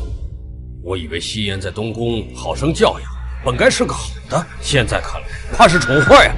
就是，阿欢，别替他说话。我也是在担心，这个胭脂本身就有问题。怎么可能呢？皇祖父，夕颜妹妹说的也有道理。阿欢，你怎么回事？你怎么还对她说话？父王，这胭脂盒上写着红之阁3个字，我瞧着怎么有些眼熟呢？红之阁，那是我们王府的铺子呀。你还知道这是王府的铺子呀？这几年账面上一片亏空，我如果再不想办法帮你管管，就亏大了。是吗？既然是王府的铺子，皇祖父，我担心是误会夕颜妹妹，更担心铺子有什么问题，会伤害其他百姓。要不然您派人跟孙女去看铺子，查清楚，这样我们都能放心了。也好，吴奇，跟他们一块儿去吧。是，老奴领旨。阿欢，这葫芦里卖什么药？父王，你等下就知道了。哎，夕颜，哥今日好不容易带你出宫，开心点啊！大哥，我被宋时欢搞得这么惨，还被皇祖父责罚抄书，我脸面都丢尽了，哪能开心得起来啊？一次不行，还有下次，机会多的是。你若是闷闷不乐，可就不漂亮了。你看，前面就是红之阁，喜欢什么尽管挑。我让掌柜给你留了些好东西，都是外人看不到的。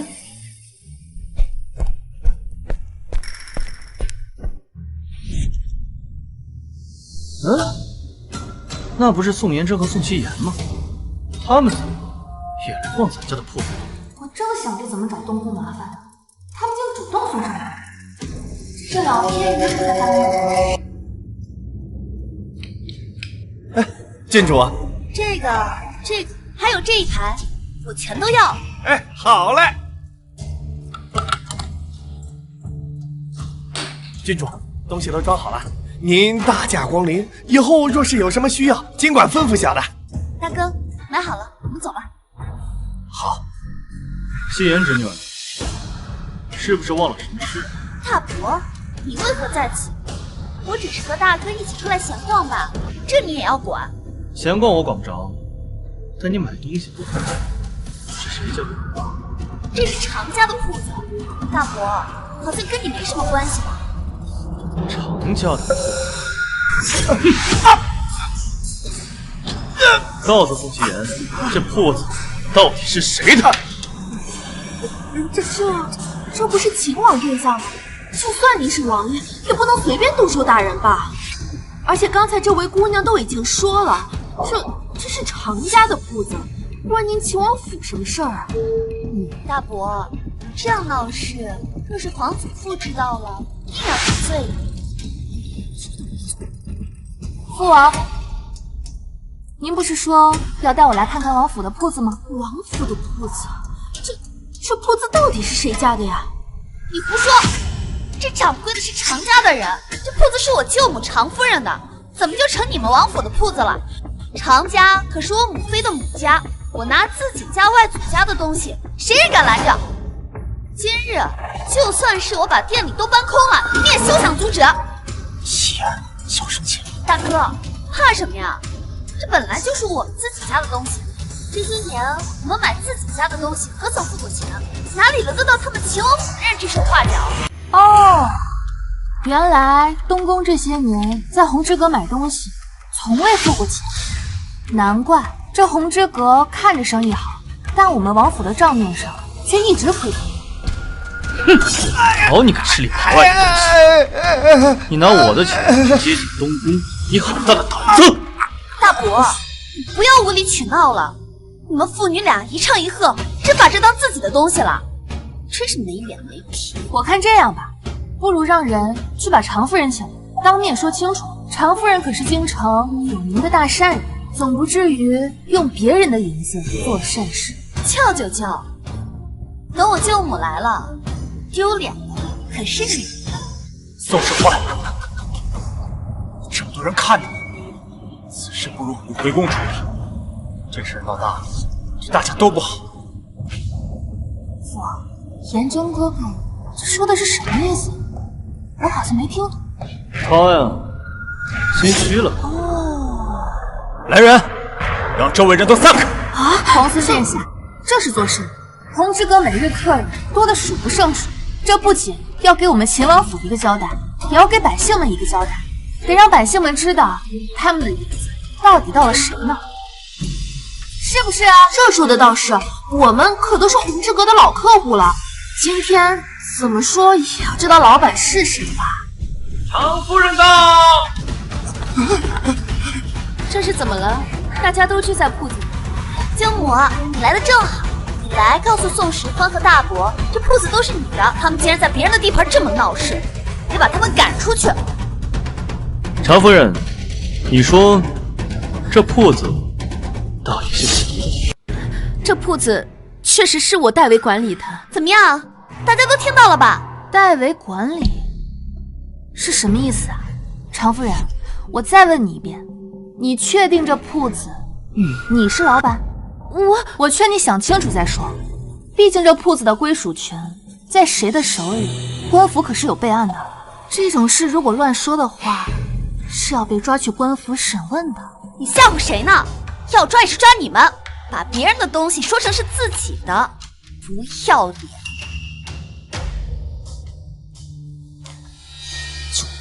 今日店里这么多人，要是说不是我们的，传出去对东宫不利，你要想清楚。这铺子就是常家的，大家都听到了吧？这铺子是常家的，不是他们秦王府的。可是这对秦王父女却想要鸠占鹊巢，太过分了！哎呀，我就说嘛，这东宫的郡主还有皇孙殿下，怎么可能买了东西不给钱呢？而且这常家一向都是出手阔绰，这些年做的善事，那可都是名声在外的。原来这都是秦王府找的麻烦。常夫人，我和父王已经给过你机会，既然你不珍惜，那就不能怪我们不留情面了。郡主，你这话是何意啊？父王，我们请吴公公进来。吴公公到。吴公公，你怎么来了？老奴奉皇上之命，来陪秦王殿下和福安郡主查看这铺子的情况，没想到却听到了这些个骇人听闻的事。吴公公，既然你都听到了，就该将这件事情原封不动地告诉皇祖父。他们这么针对常家和东宫，须得重罚。老奴愚钝，不知秦王和福安郡主怎么针对东宫和常家呢？他们想抢我们的铺子，还不算针对吗？常夫人，这铺子是常家的吗？常夫人，不是。怎么样？大家都听到了吧？舅母说了。等一下，舅母，你说错了吧？你刚才不是说这铺子就是常家的吗？福运郡主有所不知，这红之阁是先皇后娘娘的陪嫁，秦王殿下开府之时就给了钱。只是这么多年，王爷一直不曾来看过而已。我的天哪！原来这间铺子真的是亲王府的。那这东宫的人和常家的人，怎么好意思把别人的东西当成自己的东西啊？这还理直气壮呢！胡说，这不可能！老奴是大内总管，怎能胡说？郡主若是不信，可以去官府询问，一问便知。可我分明看见这铺子的盈利都送去了常家呀！哦，原来我们王府亏空的银子都被送到常家去了。常夫人，真是好算计！你真不愧是京城有名的大善人。郡主误会了，是福运郡主，他看错了。当年皇后娘娘担心秦王殿下不会打理铺面，就提议说常家经商有道，可以从常家雇伙计帮着打理。却没想到这么多年过去了，这铺面的老板都易主了。吴公公，不是这样的，都是这个掌柜的不懂事，连东家是谁都分不清楚了。我一定要好好的教训他，让他给秦王殿下和福安郡主赔罪。大伯，这件事情我们一定会调查清楚。不如今天就先让他们散了，这件事我们回头再说。何必之后？现在就能查清楚。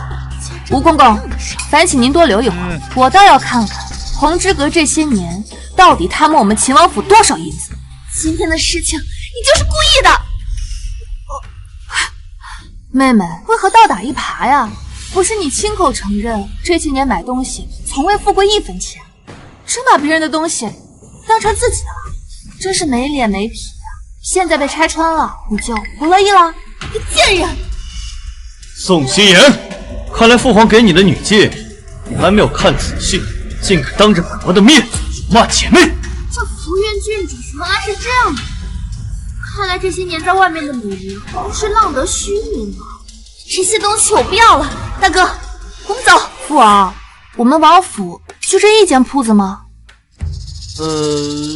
这个应该不止一间铺子。父皇改日让人给你列个单子，好好看看。太好了，那我明日就换一家去，1天去1个。好。常夫人，你意下如何呀？哎，常夫人，常夫人！哎呦，怎么夫人怎么回事？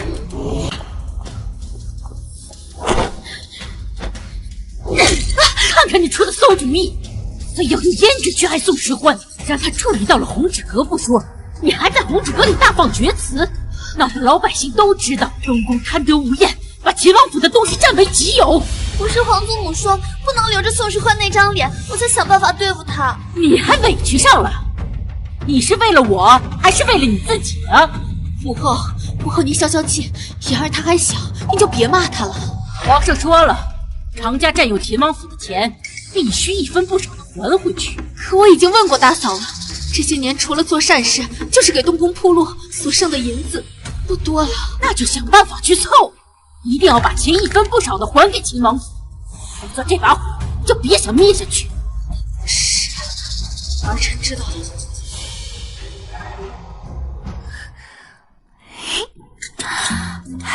这么多钱，郡主，奴婢从小到大都没有见过这么多金子。这还只是红之阁1年的盈利，咱们王府那么多铺子，堆起来的金子，连整个屋子都放不下。父王，你好富有啊！那是当然了，这些东西以后父皇都给你。父王，常家拿着咱们的银钱做善事，算什么善人？咱们拿着自己的钱做善事，才是真正的善人。那你的意思是？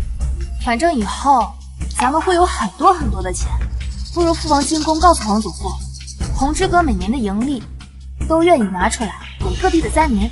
当初如果阿欢也能遇到这么好的，就不会吃不饱饭。还是阿欢善，父皇这就进宫去。常家可是东宫的靠山，我偏要把常夫人一点一点从大善人的位置上拉下来。父皇，您是不知道啊，阿欢就是想帮那些灾民，因为阿欢小时候没人帮他，受了太多苦。那么高的金山，阿欢想都不想就要把红之阁每年的利润都捐给灾民。不愧是朕的孙女啊！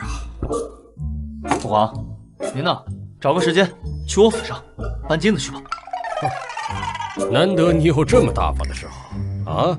如果能让阿欢这么大的孩子都能吃得饱饭，就算是把我全部，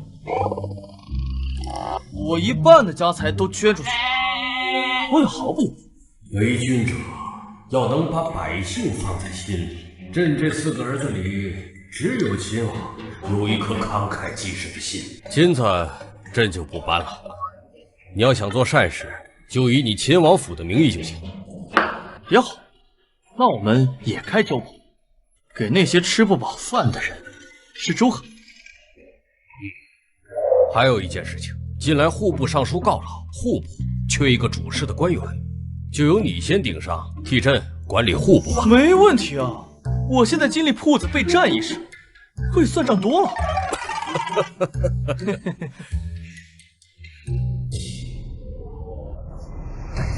多谢王爷，居然还给我们提供肉粥，您可真是大好人呐！不客气不客气，喝完再来啊！大好人，大好人啊！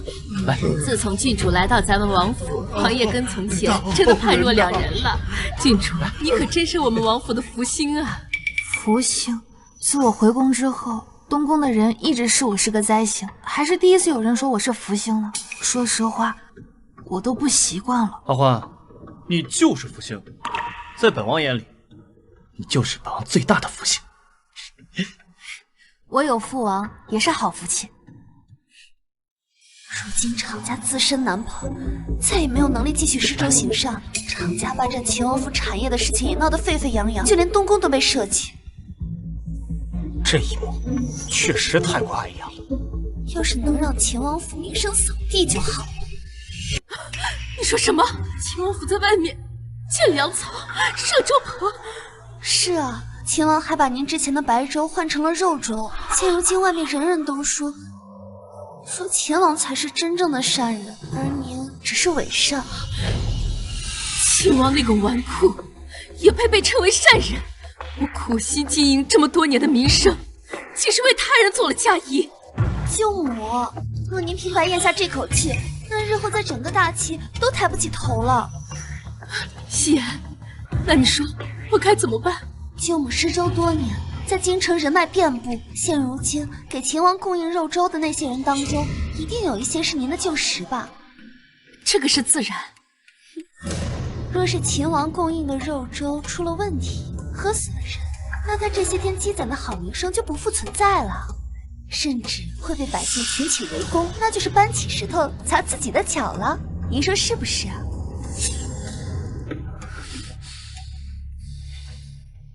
慢慢来啊，每个人都有。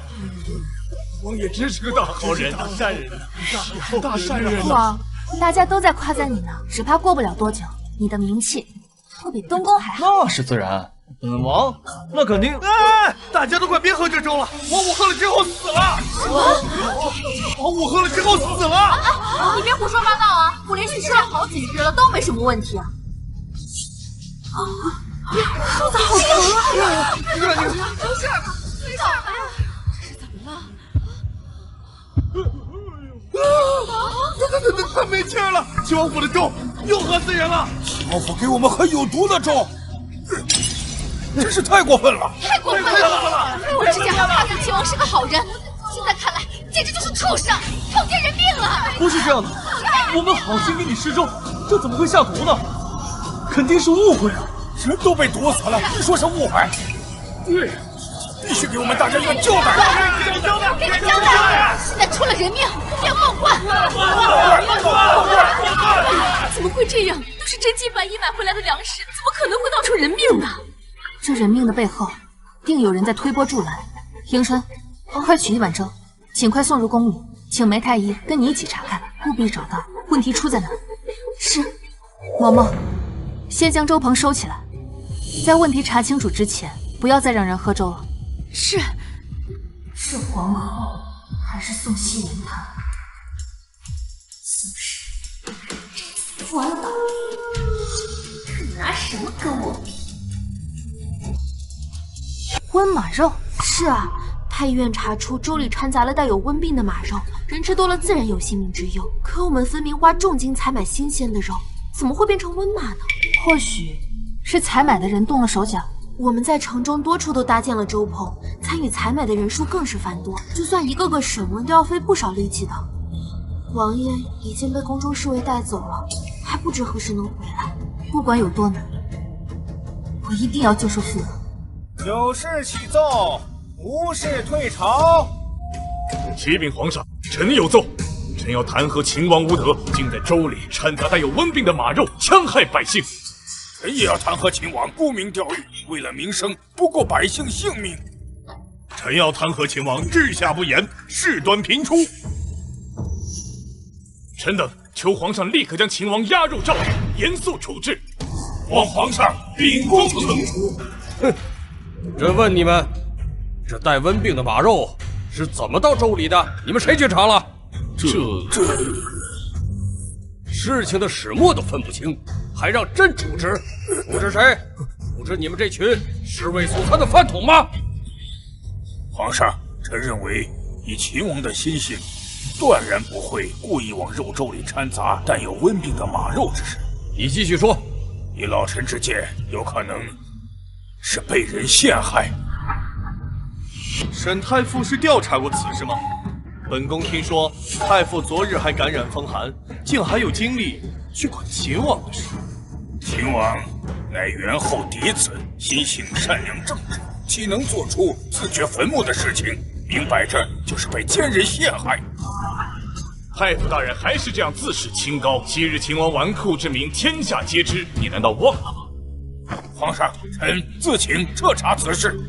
父皇，此事现在在宫外闹得沸沸扬扬，百姓对大哥的怨气已经转移至整个皇家，如现在不处置，恐怕会伤了民心呢。太子，你有何高见？我建议让大哥在诏狱里先待一些时日，让百姓们先看到父皇的态度。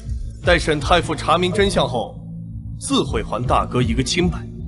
只要宋玉进了诏，我就办法让他定罪。不可！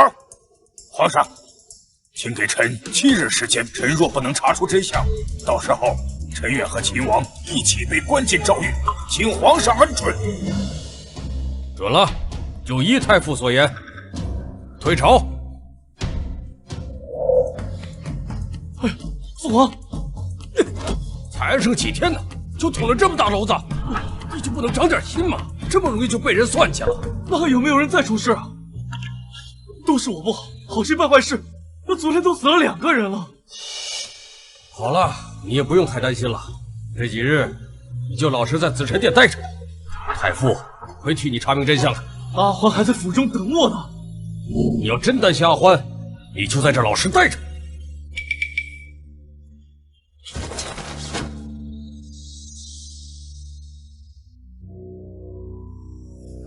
郡主，外面情况怎么样了？闹事的百姓已经把我们王府大门给围了，若非侍卫死守，他们就要冲进来了。作孽呀！郡主，这可怎么办呢？冷静一点。现在父王待在紫宸殿里，有皇祖父护着，不会有事的。我现在必须要见沈太傅一面。可你现在出不去呀。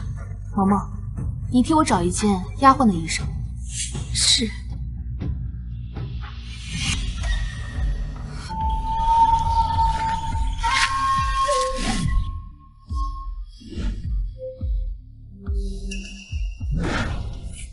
哎呀，郡主，你怎么亲自来了？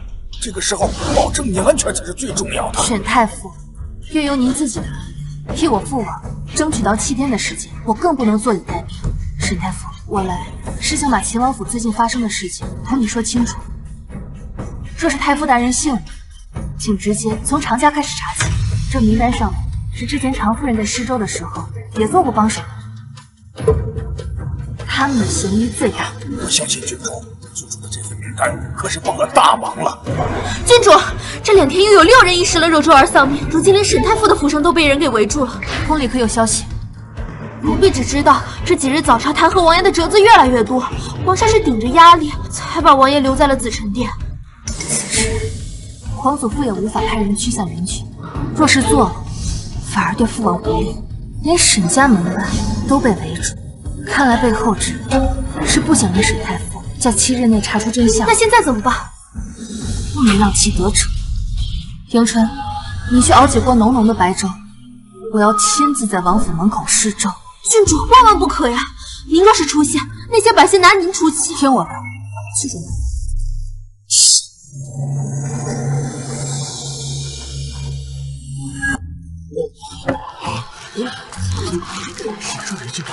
这是不是毒粥？就是啊！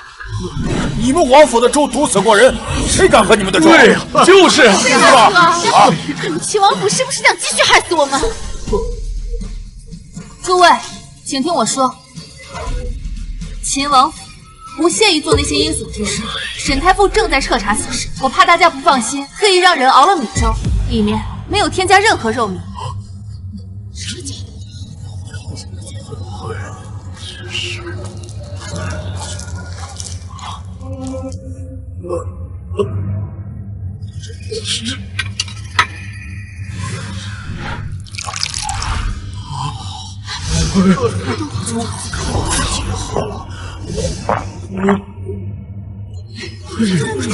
真喝了呀！这粥竟然真的没有问题，这粥没有任何问题，你们自己看。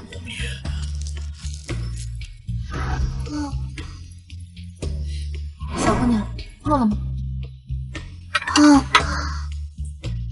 白粥啊！来，给你盛一大碗。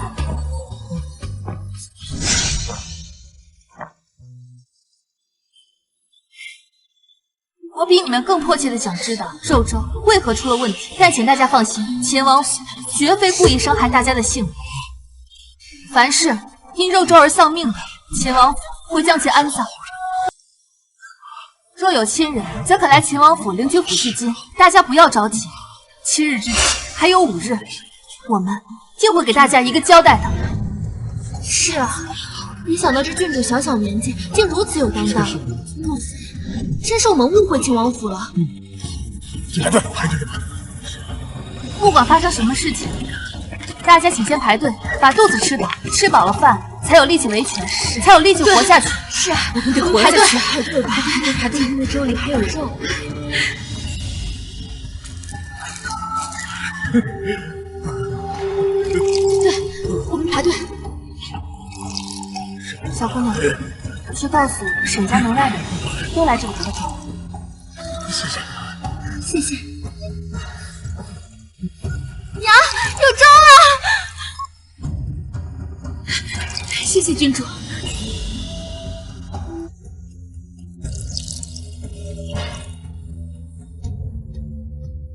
郡主，您的办法真是奏效，沈家门前之前闹事的人都疏散开，来我们这里了。那就好。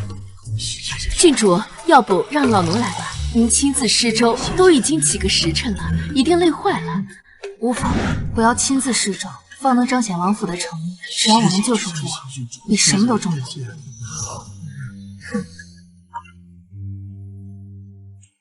什么？人全都散了？怎么可能？那些人都恨不得把宋月杀了。是福安郡主亲自在府门外施粥，人们便散了。那个孩子聪慧似妖，那孩子对东宫满腔怨恨，他不会愿意再回东宫。这次机会得来不易，绝不能轻易让宋月把自己摘干净。听说明日沈明文要出京调查此事，正是。安排些死士在路上设下埋伏，若是有机会，可以直接取沈明文的性命。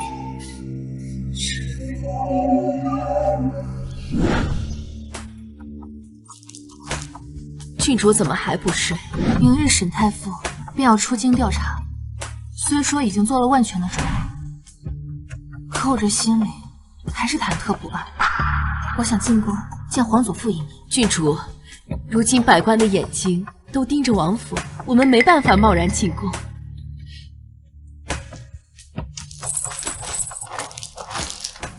了我们有必须进宫的理由呢？嬷嬷，你派人去柴房放一把火，就说秦王府走水。我因过度惊惧，正开始满口胡言乱语，必须立刻进宫看太子。是，老奴这就去办。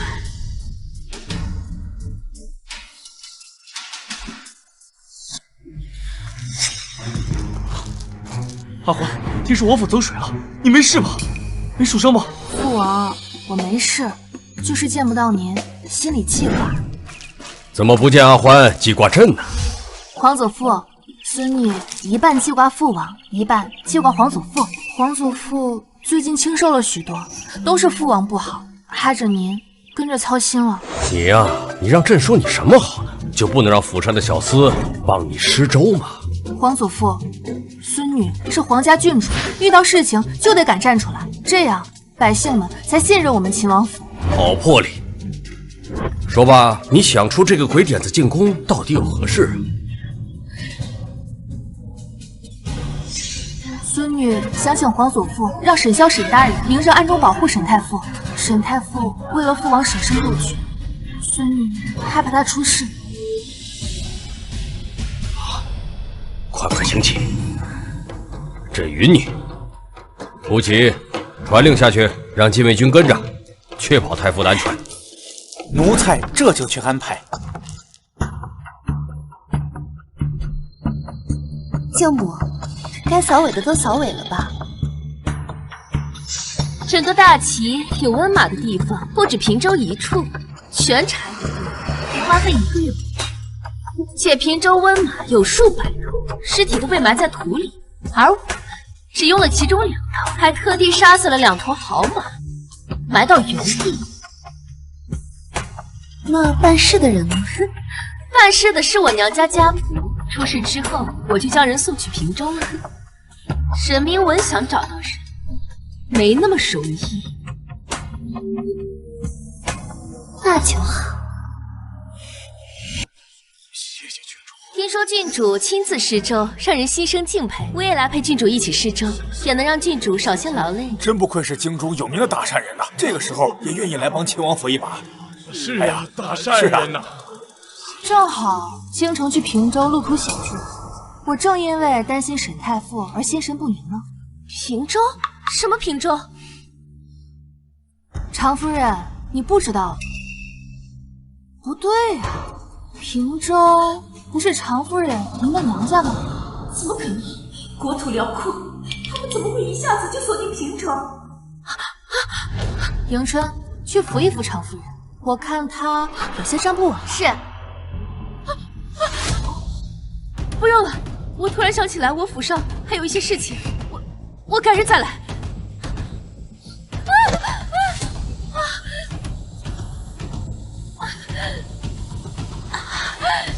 迎春，去搭把手，把常夫人先扶进王府歇息。是。我要回府，我要回府。常夫人，我们郡主说了，您是在我们王府门口摔倒的，必须得请大夫看过了，确认您无碍了再送您回府。完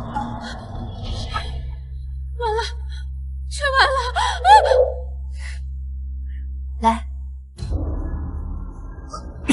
太傅，此人名叫许三，是常夫人娘家的亲戚。之前常夫人在京城试卖粥的时候，他就负责采买，后来跟秦王府负责采买的人也混熟了，没少去秦王府的粥棚转悠。放开我！不知道你们在说什么，放开我！等你进了牢狱，我看你还会不会嘴硬，把他带回去。我们立刻进京。是。走。是什么人？你们是谁？我等奉主上命令来取你性命。主上？谁是你们的主上？这就不是沈太傅该知道的事情了吧？上！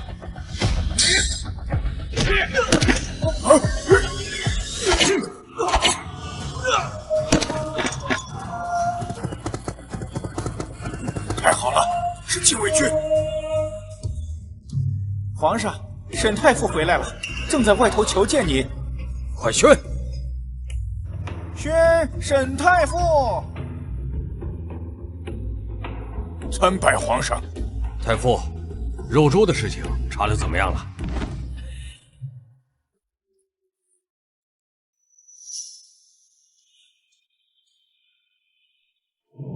回皇上，臣已经查明真相，在背后动手脚的是平州屈家，也就是常夫人的娘家。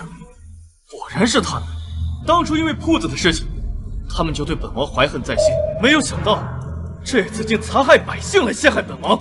若非皇上暗中派了禁卫军，老臣这次恐怕就要死在平州了。禁卫军一查实，动手之人就是东宫暗卫。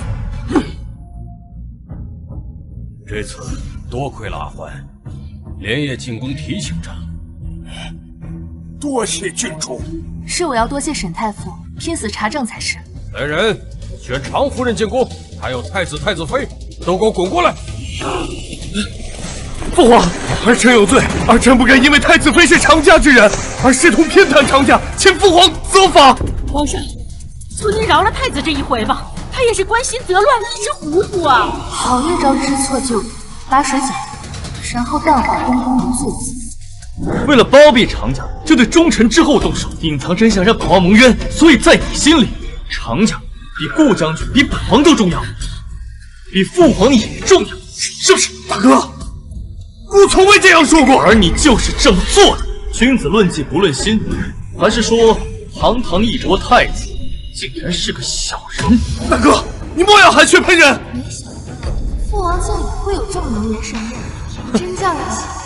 你险些让本王获罪入狱，如今你却说我含血喷人，真是天大的笑话！儿臣恳请父王严惩不贷。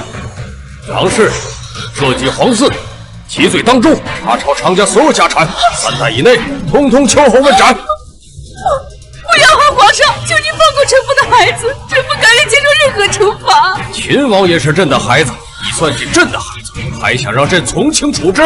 是他，这一切都是福云郡主教唆我做的，他才是罪魁祸首。皇祖父，我没有，舅母她是魔怔了才会血口喷人。是啊，皇祖父，西安还小，怎么可能那么心狠？这一切分明是常家的过错，凭什么拉我们东宫下水？拉你们东宫下水？这些年，常家替你们东宫做了多少脏事，你们敢让皇上知道吗？大嫂，你不要胡说！我呸！常家都要灭门了，我还有什么不敢说的？之前秦王怪罪常家侵占了王府的店铺，可那是谁的主意？那些钱又大部分去了哪里？皇后娘娘和太子殿下心知肚明。你给我闭嘴！我偏要说。还有上次，你们让我在外散布宋时环的谣言，说他欺凌弱小、偷盗行窃。后来眼看着抹黑不成，又杀人灭口，怕被查到。我看你是魔怔了，哪比得过皇后娘娘你啊？当初我们常家根本不想把妹妹嫁给太子，是你舍弃了秦王和宫女私通，败坏了他的名声，我们才不得不选择了太子。这件事，皇上你还蒙在鼓里吧？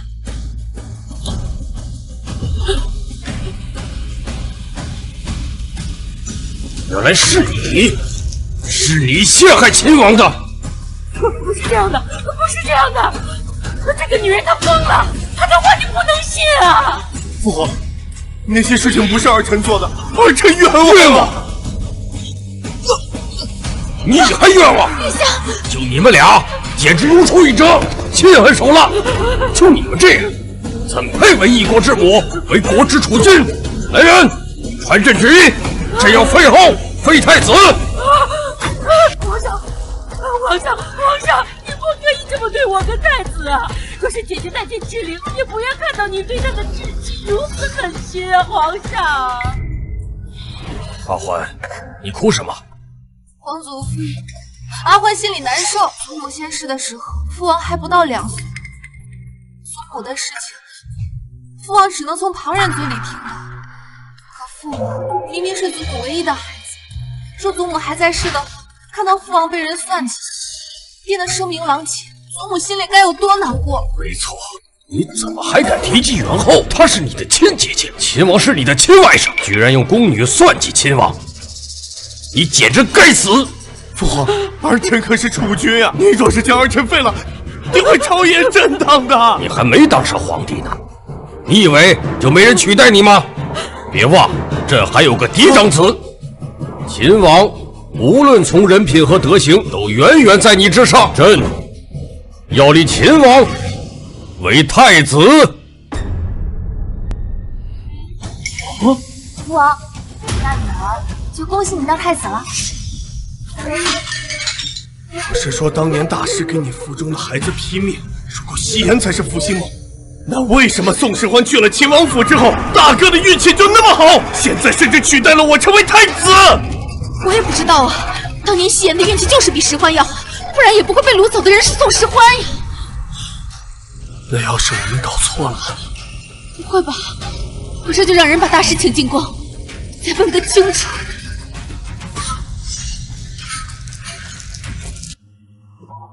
贫僧见过殿下，娘娘。大师，你还记得本宫生产之前让你给我肚子里的孩子补过命吗？事关皇室，贫僧自然记得。那一胎，本宫一共生了2个女儿，一个一直留在本宫旁边，一个一出生便被别人掳走，今年才回宫。大师，求您帮本宫看一看，这2个孩子到底哪个是福星？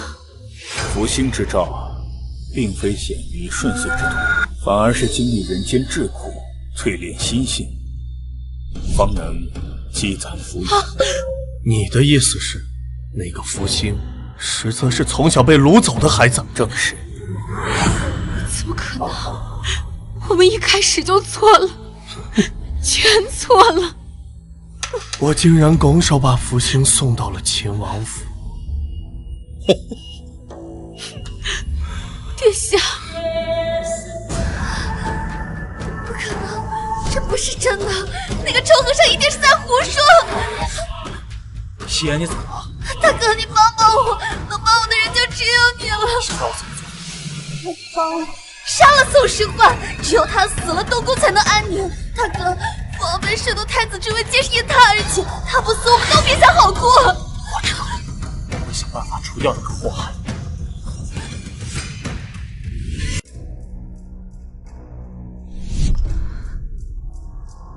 娘娘怎么来了？阿欢，我能单独和你聊聊吗？我亲手做了杏仁露给你。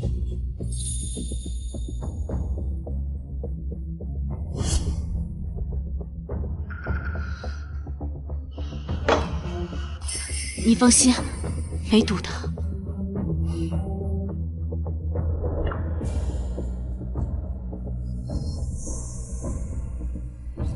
这杏仁露是苦的啊？怎么会啊？明明就是甜的呀！就是苦的。这杏仁露不合我胃口。无妨，这杏仁露是我母亲教的，你哥哥和妹妹都爱喝，我本以为你会喜欢的。看来我注定不是你的孩子。孩子，你是母亲10月怀胎生下来的，你这么说，母亲的心真的要碎了。若我没记错的话，生辰宴那日是娘娘你不要我，说我是灾星，说我不配碰宋夕颜的衣裳。不是的，你不是灾星，是母亲搞错了。孩子，你是娘的福星啊！怪不得。我说娘娘为什么突然间对我这么好，原来是冲着福星来的。不是你误会了，这个世上怎么会有不疼爱自己孩子的母亲？你和我一样，都爱看史书。我怀你的时候啊，就喜欢听人抚琴。如今你在琴艺上天赋极佳，你我之间血脉的牵绊，怎么能是你说不要就不要的呢？可是我不需要母亲，我现在有皇祖父和父王的庇护。娘娘，你我之间并无任何情分。若无他事，娘娘请回吧。所以你是不会原谅母亲的事。我永远都不会忘记东宫众人曾给过我怎样的伤害，那些痛像烙印般刻在我的骨血，生生世世不能忘怀。所以我宋时华绝不原谅，绝不原谅。今日我这儿还真是热闹，走了一个又来一个。皇孙殿下来我这做甚？阿欢，大哥是来跟你道歉的。道歉？从前我因为夕颜的关系对你十分冷淡，多次伤害了你，到今天我才发现原来你才是我们东宫的福星。大哥知道错了，我保证以后再也不那样对你了。你就原谅大哥好不好？宋延征这个人跟太子妃都不一样。上一世我深知他有多阴险恶毒，他绝不会真心跟你道歉，定是另有所图。我懒得跟你计较，往后你们井水不犯河水最好。那怎么能行？你是我妹妹，我这个做兄长的也能弥补你。啊，天气冷，夜里容易着凉，你身子本来就不好，这是我特意为你准备的暖炉，如果不够，大哥还可以再给你备些。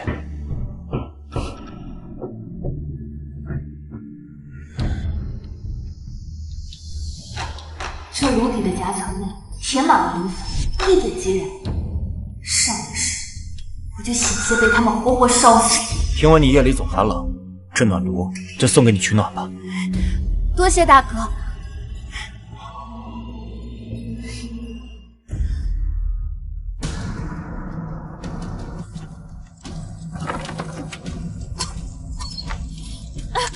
哥哥，开门！妹妹，妹妹开门啊！哥哥，开门，开门！宋延征，这一次你还想故技重施？既然你找死，那我就成全你。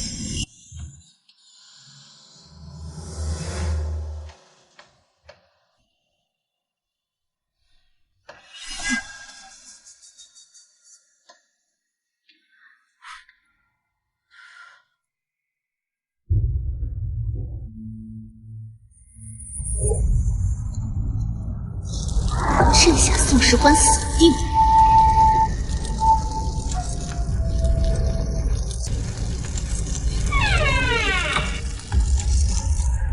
哎，这么着急走，不留下来看看火烧的旺不旺？福安郡主，你怎么在这儿？那房间里的人是谁？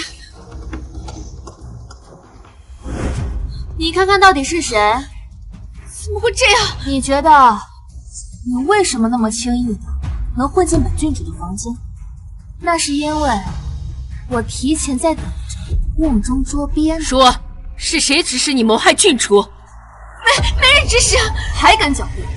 白天宋延征刚送我暖炉，夜里你就拿着火折子来我房间，真当本座查不出来吗？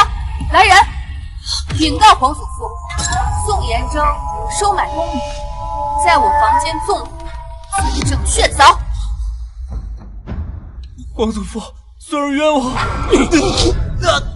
那个宫女都已经招了，还在那边撒谎，你就和你那个被废的父王一样，满嘴谎言，心肠歹毒。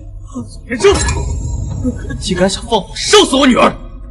你想害她性命，本王绝不会放过你。阿欢，朕对宋延征已失望至极，再也不顾念祖孙之情了。你是苦主，你来处置吧。阿欢，我是你哥哥，放过我。我刚进宫那会儿，大哥极力想将我送去皇觉寺。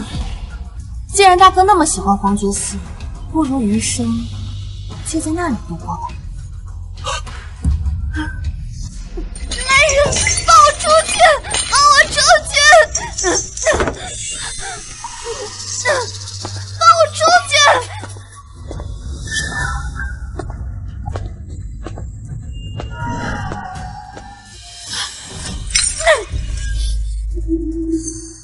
宋时欢，你个贱人，肯定是你诬陷我，才会让皇祖父把我关起来的。诬陷？宋延征已经全都承认了，他要杀我，都是受了你的教唆，再加上你之前劣迹种种，皇祖父再难容忍你，才会关押你。你到底为什么处处都要和我作对？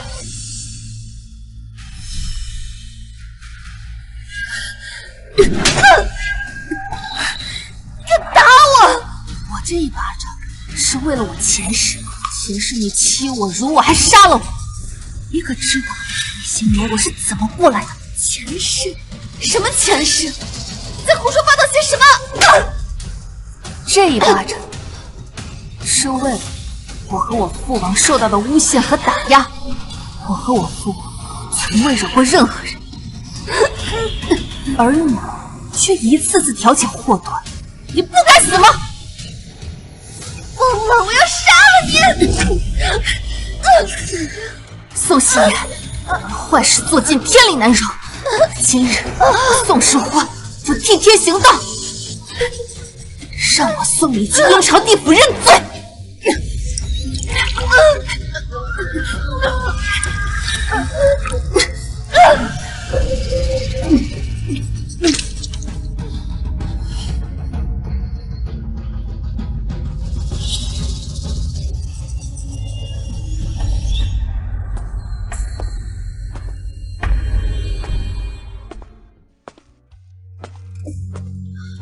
郡主，去告诉前太子和太子妃，就说福运郡主自知罪孽深重，畏罪自尽。是。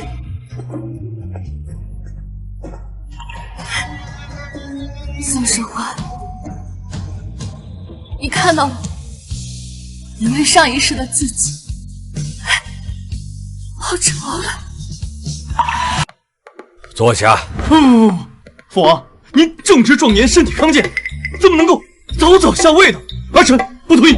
是啊，皇祖父，孙女知道你疼爱父王，可父王经验不足，还需磨砺，朝局还需您坐镇啊。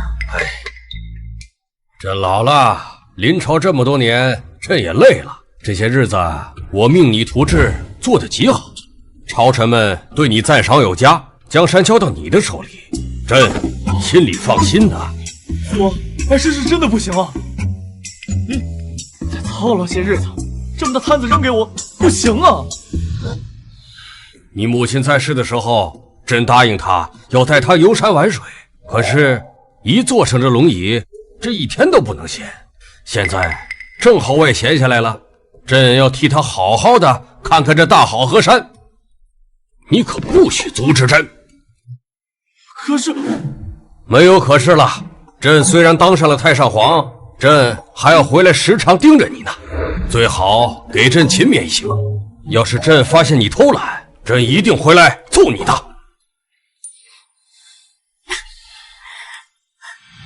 奉天承运，皇帝诏曰：朕承天命，寓疾多年，夙夜忧勤，难负万民之望。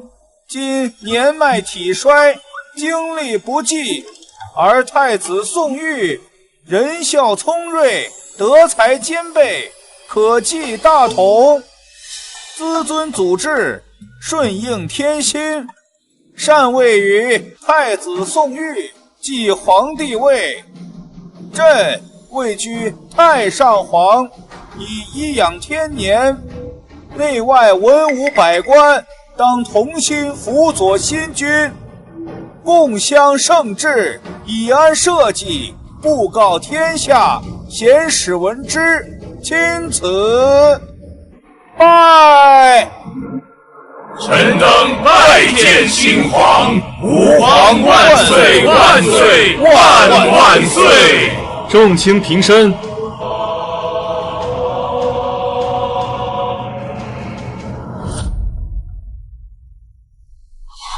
恭喜父王！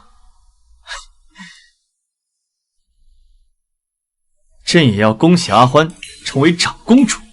那不知我朝最尊贵的长公主想要什么晋升之礼呢？我要红之阁最新款的胭脂。好，父皇给你买。